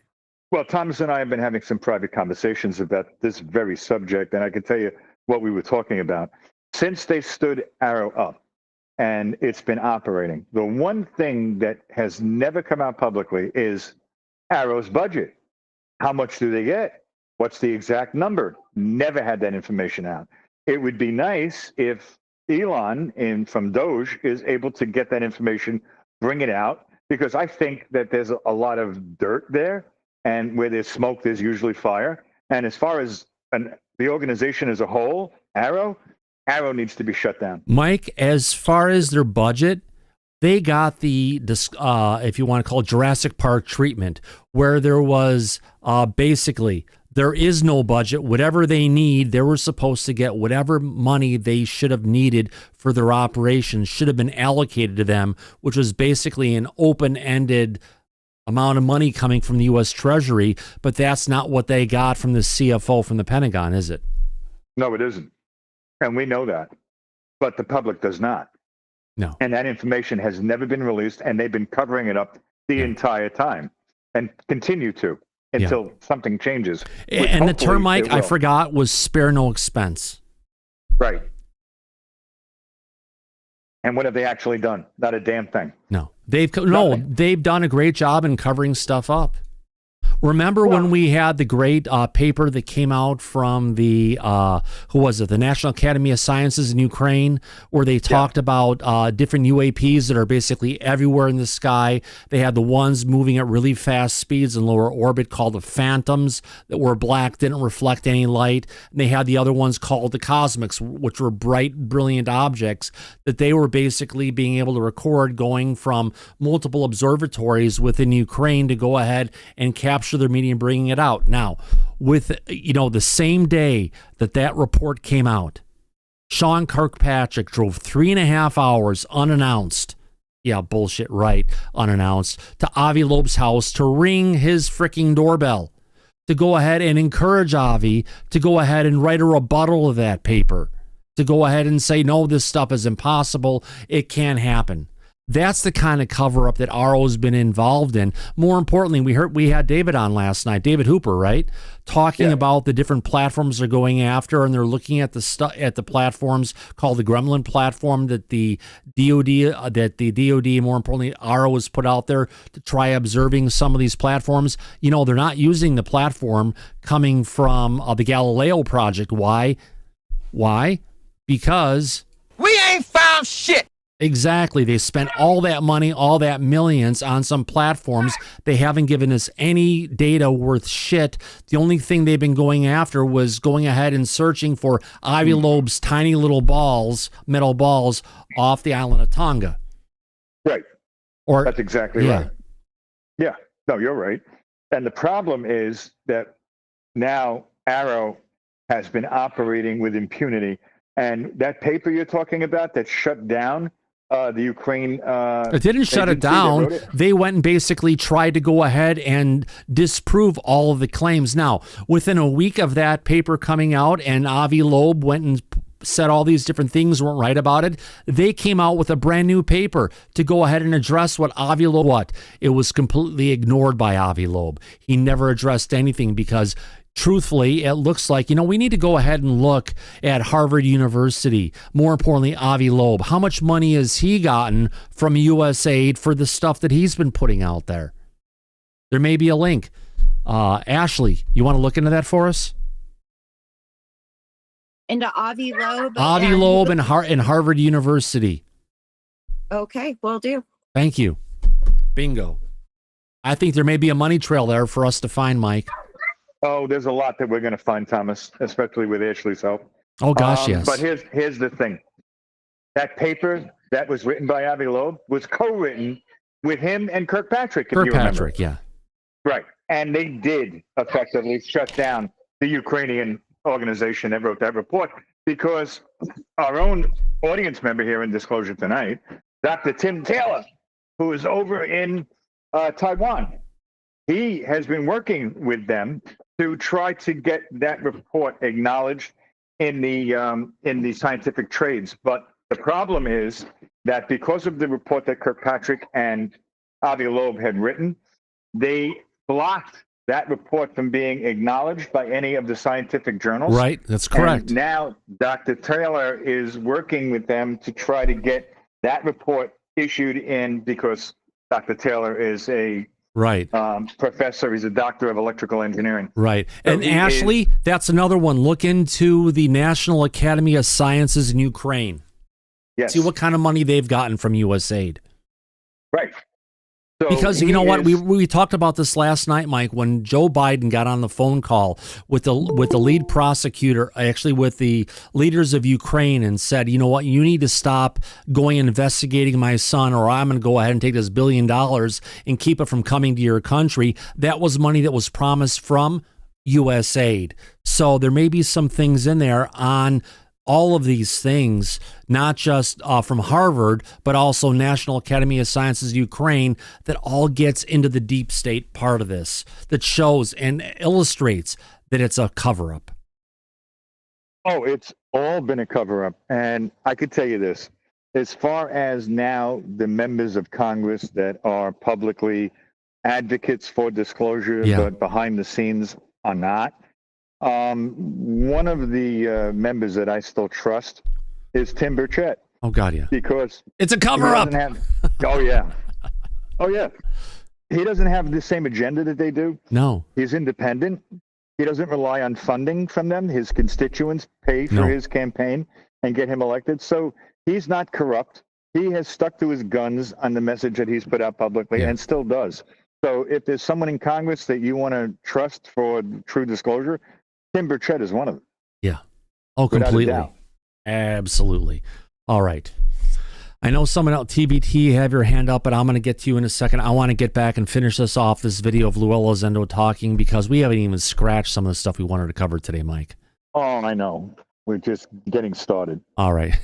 Real quick, how much information do you want Do you want just the money portion, or do you want to go deeper? Let's talk after the show. Yeah, Get it. Go as deep as you can find out. Do what? Get it. Go as deep as you can find out. Okay, you got it. Bingo. Absolutely. Thank you. Let's go ahead and continue on with this interview with Lou Elizondo on Julian Dory, talking about what? Talking about Joe Biden being kept from the truth about UFOs. Functional reason. I don't know. But the bottom line is, you're not going to tell the president you are just as guilty. You are guilty of the exact problem we've been saying, that the president is not being informed of certain programs, and you are part of that problem. Yeah. You on the National Security Council are not telling the boss what's going on. Who the hell are you? That's right. You're not the. Well, maybe if the lights are out on the boss, that's what they're concerned about. But they shouldn't be doing it because he's the president who was elected by the majority of the people in the United States. Security Council are not telling the boss what's going on. Who the hell are you? That's right. You're not the president. You know, that's.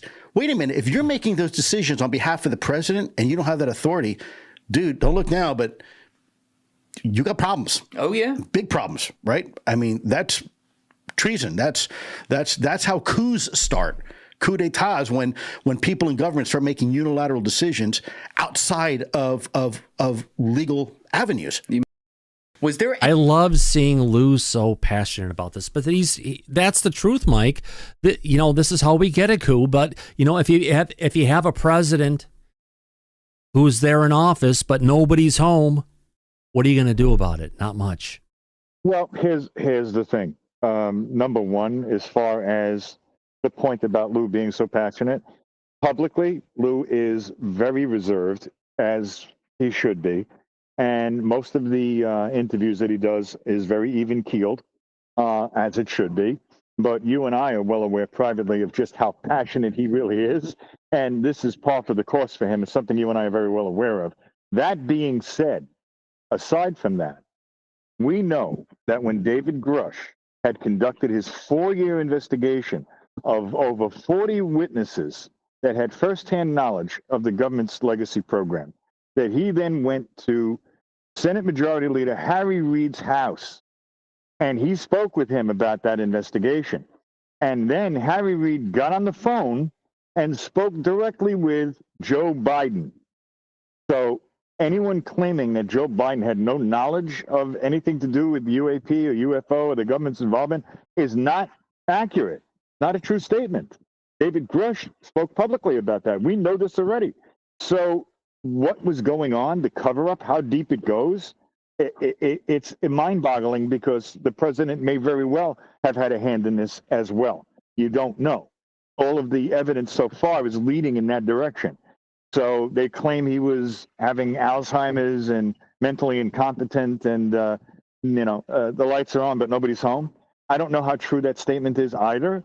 I think as we get more information coming out, as we move forward, we're going to be able to better determine, based on where the evidence follows, if you follow it to where it leads, where this is going to end up. So any claims of ignorance, I don't buy. I never did, and I never will, because I know better. And the evidence speaks, the truth speaks louder than the words do. So we know this has been a cover-up. Tim Burchett has been 100% right about that the entire time. And one of the points that I was trying to convey to our audience with the information that you and I go out of our way to bring to them publicly, that's usually private. The way that we're able to do that is because a lot of these people that we're talking about, we're close friends with privately. And when we bring certain information out that's been disclosed, we're on thin ice. But we do that because we believe that the audience and the public has a right to know this information. And even if it costs us, we go out of our way to bring it out. But it's not easy. It's painful sometimes. And we have to walk a very narrow line. And I hope that the audience can appreciate that, because it's something that we do part of the course of what we do to bring the information out. And it's not always pleasant for us personally. No. But it is necessary. That's why we do it. That's the only point I wanted to make, Thomas.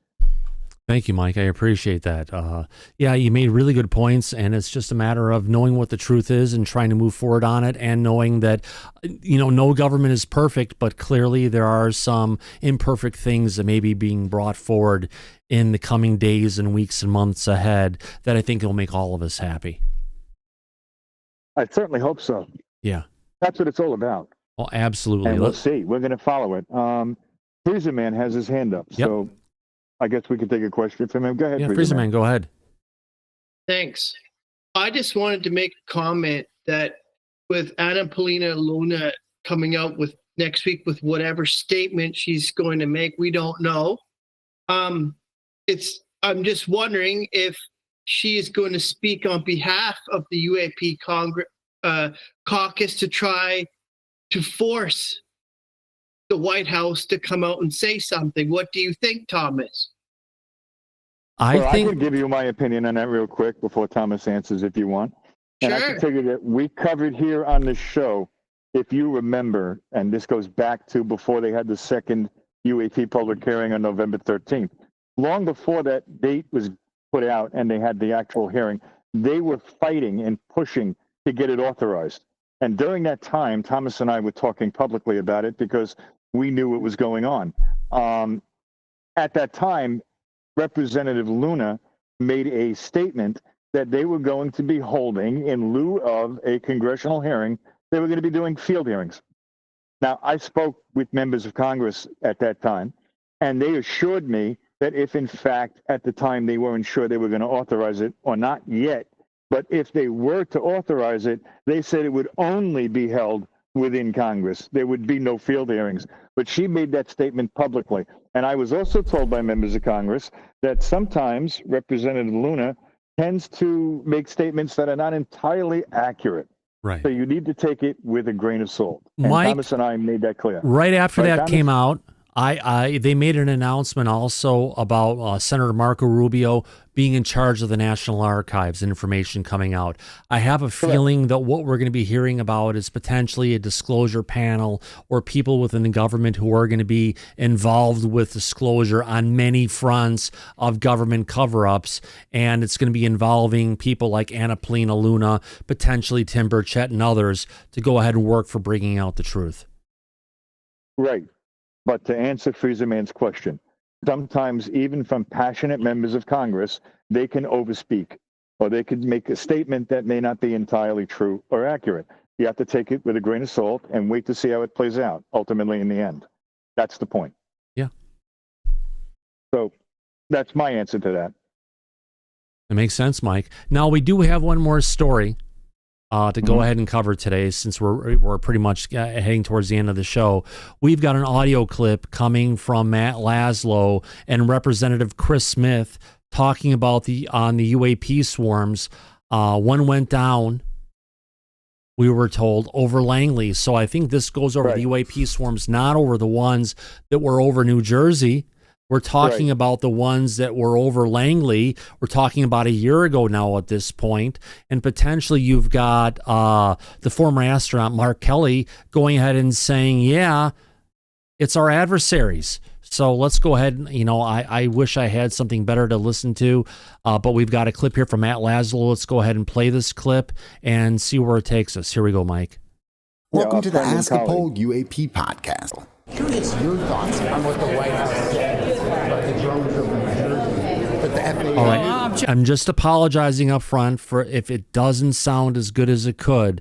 This is the audio that everybody gets. Here we go. Second further, I had a situation where I met with a lot of situations, and I always talk about that member of the Coast Guard. That's the one. The 47-foot boat. It was unbelievable. Yeah. 100 feet behind the boat, and they were large. They weren't like little Walmart drones. 12 to 30. 12 to 30. Oh, you got it. So here they're talking about the drones, and he's flat out saying that these aren't Walmart drones, meaning the drones we saw coming over Langley were not consumer drones, considered like a Type 1 or Type 2 drones, which means these were Type 3 or Type 4, which means something from a nation state, right, Mike? Correct. With the operation and logistics, which we also were covering when this was going on during the flight. Yeah. I agree with the audience. The audio is brutal, but it's better than nothing. Let's continue on. And they don't know that technology. As you know, and Kirby said they were jets flying into JFK. And I said, what? So, no, we're asking further questions. Yeah. Is the delegation going to get another briefing, maybe? I doubt it. Maybe hearings? I think hearings are really needed. Yeah. DOD and Homeland Security. Yeah. So FAA, or are they not? Yeah, sure. But I don't know if FAA, where's the military? Homeland, this is U.S. airspace. It's not just over the installations. Yeah. And that was the disappointment, with all due respect. Mike, that's the first time saying it's a U.S. homeland, not just over military bases. And it's about time we have someone in Congress saying that. We've been saying it forever. Let's not just worry about what's going on over our military bases or our deployed military craft. What's going on over the homeland of the United States, my house, your house, and our viewers' houses who are in the United States, right? You're absolutely right. You're correct. Yeah. And this is something that's been going on, and they've been covering up. And for we still haven't years, gotten a straight for answer. decades. Oh, yeah. Right. That's right. Since the 60s and 70s, if not the 50s. Exactly. It's been ongoing and still is until we get to the truth, until we get to the bottom of things. This is something that is going to still frustrate everybody. Oh, absolutely. We get our answers. Let's continue on. Here we go. The previous administration, because the guidance to them was, if it's over your perimeter, you can do something. Then we had it over their perimeter. At Earl, we had two. Yeah. Right over the perimeter. One landed, they rushed over, and they had already taken off again. It's like, are you kidding me? It's a munitions depot. In the Senate, besides Langley, where and Langley was huge. But then there's Luke Air Force Base. That's right. Shut down. Mark Kelly's been bringing that. These aren't small issues. And I chair the China Commission, 106 hearings, years to date. I'm working all the time. They are so far ahead of us on drones. Yeah. So if they can make it go stealth as soon as we get near them, that doesn't sound like Walmart again. That sounds like, or even Iran. That sounds more like China. So and right now it doesn't seem like we're prepared. Not prepared. That's why I'm asking all these questions. And I have a bill that would empower local law enforcement. Matter of fact, the idea came from, where is he? From my sheriff. One guy over there. Yeah, the sheriff of Monmouth County, Sean Golden. So he and two sheriffs, he and from Ocean, they've been absolutely indefatigable in tracking these things and doing work, but they don't have all the tools. So this sheriff suggests we do a bill that gives the power with the training to local law enforcement. Not everybody, just a select group, state police and others, so that if this happens, DOD was so reluctant to do a thing. Yeah, I couldn't get anybody in DOD, and Kirby would say nothing to see here. Yeah. Off the record? Yeah. Off the record. And it's muted. See how long that goes for. This infrastructure is critical. Military bases. No, and they weren't flying over, the beach, so to speak, except to get from here to there. Yeah. So it just begs the question. A reasonable man or woman would say, we think there's something very serious here. Let's get to them. I kept saying, shoot one down. In a place where there's nobody in them. Senator Gillibrand has a bill that would allow to shoot them down only over military bases. Well, they already have that. They already have that. See, but I think they're confused on that because the Pentagon hasn't. But they just haven't given the guidance, because I talked to my two. And it needs to be more than just over military bases. If it's over the homeland, we should be able to shoot these things down 100%. They are invading the borders of our country. And if it's an adversary, why are we letting them doing this kind of stealth observation? If it's something else, well, then that's something else completely. But if it's potentially our adversaries, shoot it down. What are we waiting for? Commanding, we said we were waiting instructions, but we do have pretty much a standing idea. If the defense perimeter is breached, they can. Good. Yeah, but you're not doing it. I know. That was my point. Have you asked to see one, or they just haven't shot any down? They haven't, as far as we know, zero. One went down, we were told, in Langley, near Langley, but it crashed so badly. It's like, come on. We don't have the capability to. Okay, so here comes the bit where they're saying one of the craft was shot down near Langley, Mike.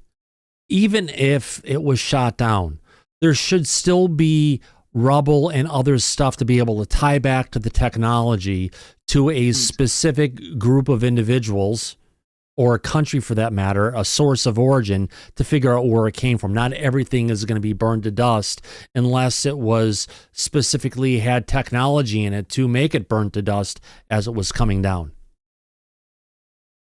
Oh, absolutely. And we know when we were covering this drone flap that potentially the government was hiding any information about any downed drones. Right.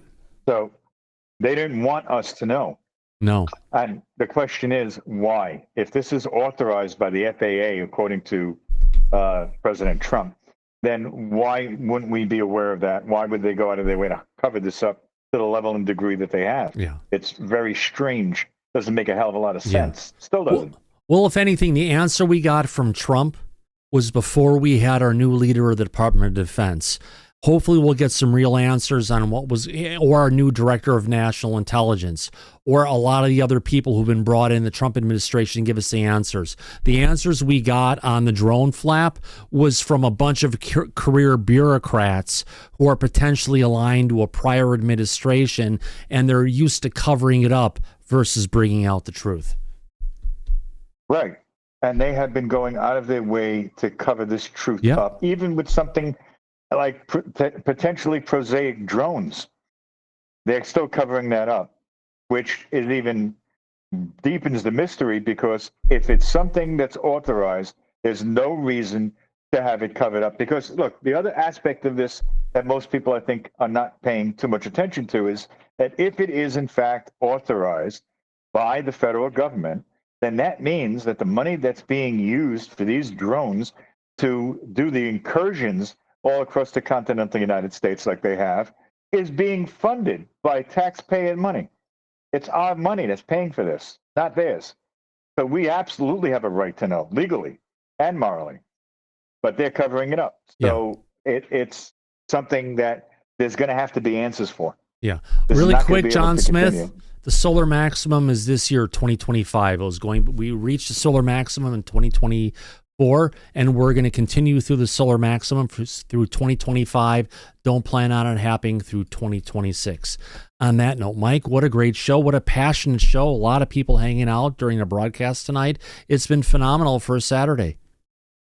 Oh, it's been a lot of fun, and we've been able to bring a lot of information out, because now that we're in 2025, and with all the USAID information and money trail that's been made public, we have a duty to our audience and to the public at large to bring the truth out with whatever information that we have, we're aware of, or we'll bring out in the future. Yeah. So we have the opportunity to do that, and the public has a right to know why they're here.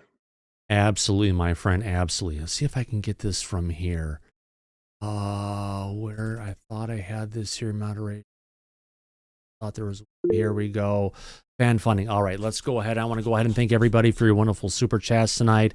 Yeah, the usual interface I had because it screwed up halfway through. Let me go ahead. I'll do this a different way. I want to thank everybody for your wonderful super chats we've gotten on Disclosure tonight from our audience, for that matter. Let me go ahead and bring this up, and I will read through it. Let me kick off the music.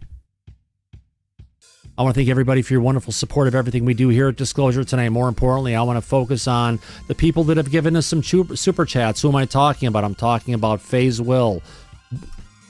He's larger. Here we go. Faze Will, starting it off early in the show. Daryl, happy Saturday, Fesslerites. Wes B once. Wes B again. Kane Northrup. Wes B again. Mr. Grimlock. Your third super chat on the stream. Thank you very much, Mr. Grimlock. Also want to thank Mr. Catfish 2100. He's the longest standing viewer on Disclosure tonight, and he's still coming back for more. Thank you for Mr. Catfish 2100. If I may say, yerpity yerp yerp. Let's thank Westby again, Ashley Canaday again, Ashley Canaday another time. Also want to thank ED, Daryl again, Brian Pemble, and B Charmer. Thank you very much, everybody, for your wonderful love and support of everything we do here at Disclosure tonight. Mike, what a great show. It's been wonderful hanging out with you and everybody in the back. Oh, yeah. It was something that we're very passionate about, and we were able to share that with the audience today so that they have, some better understanding of what it is that you and I do and what it is that's actually going on behind the scenes in our government. Yeah. And Mike, as we usually say at the end of every episode of Disclosure tonight, eyes open, no fear, be safe, everyone, but... No. Go back to Party City where you belong. Absolutely. We'll catch you on the flip side. Good night, everybody. We'll see you on Monday. I'll come back now here. Take care, everybody. Love you. Bye-bye.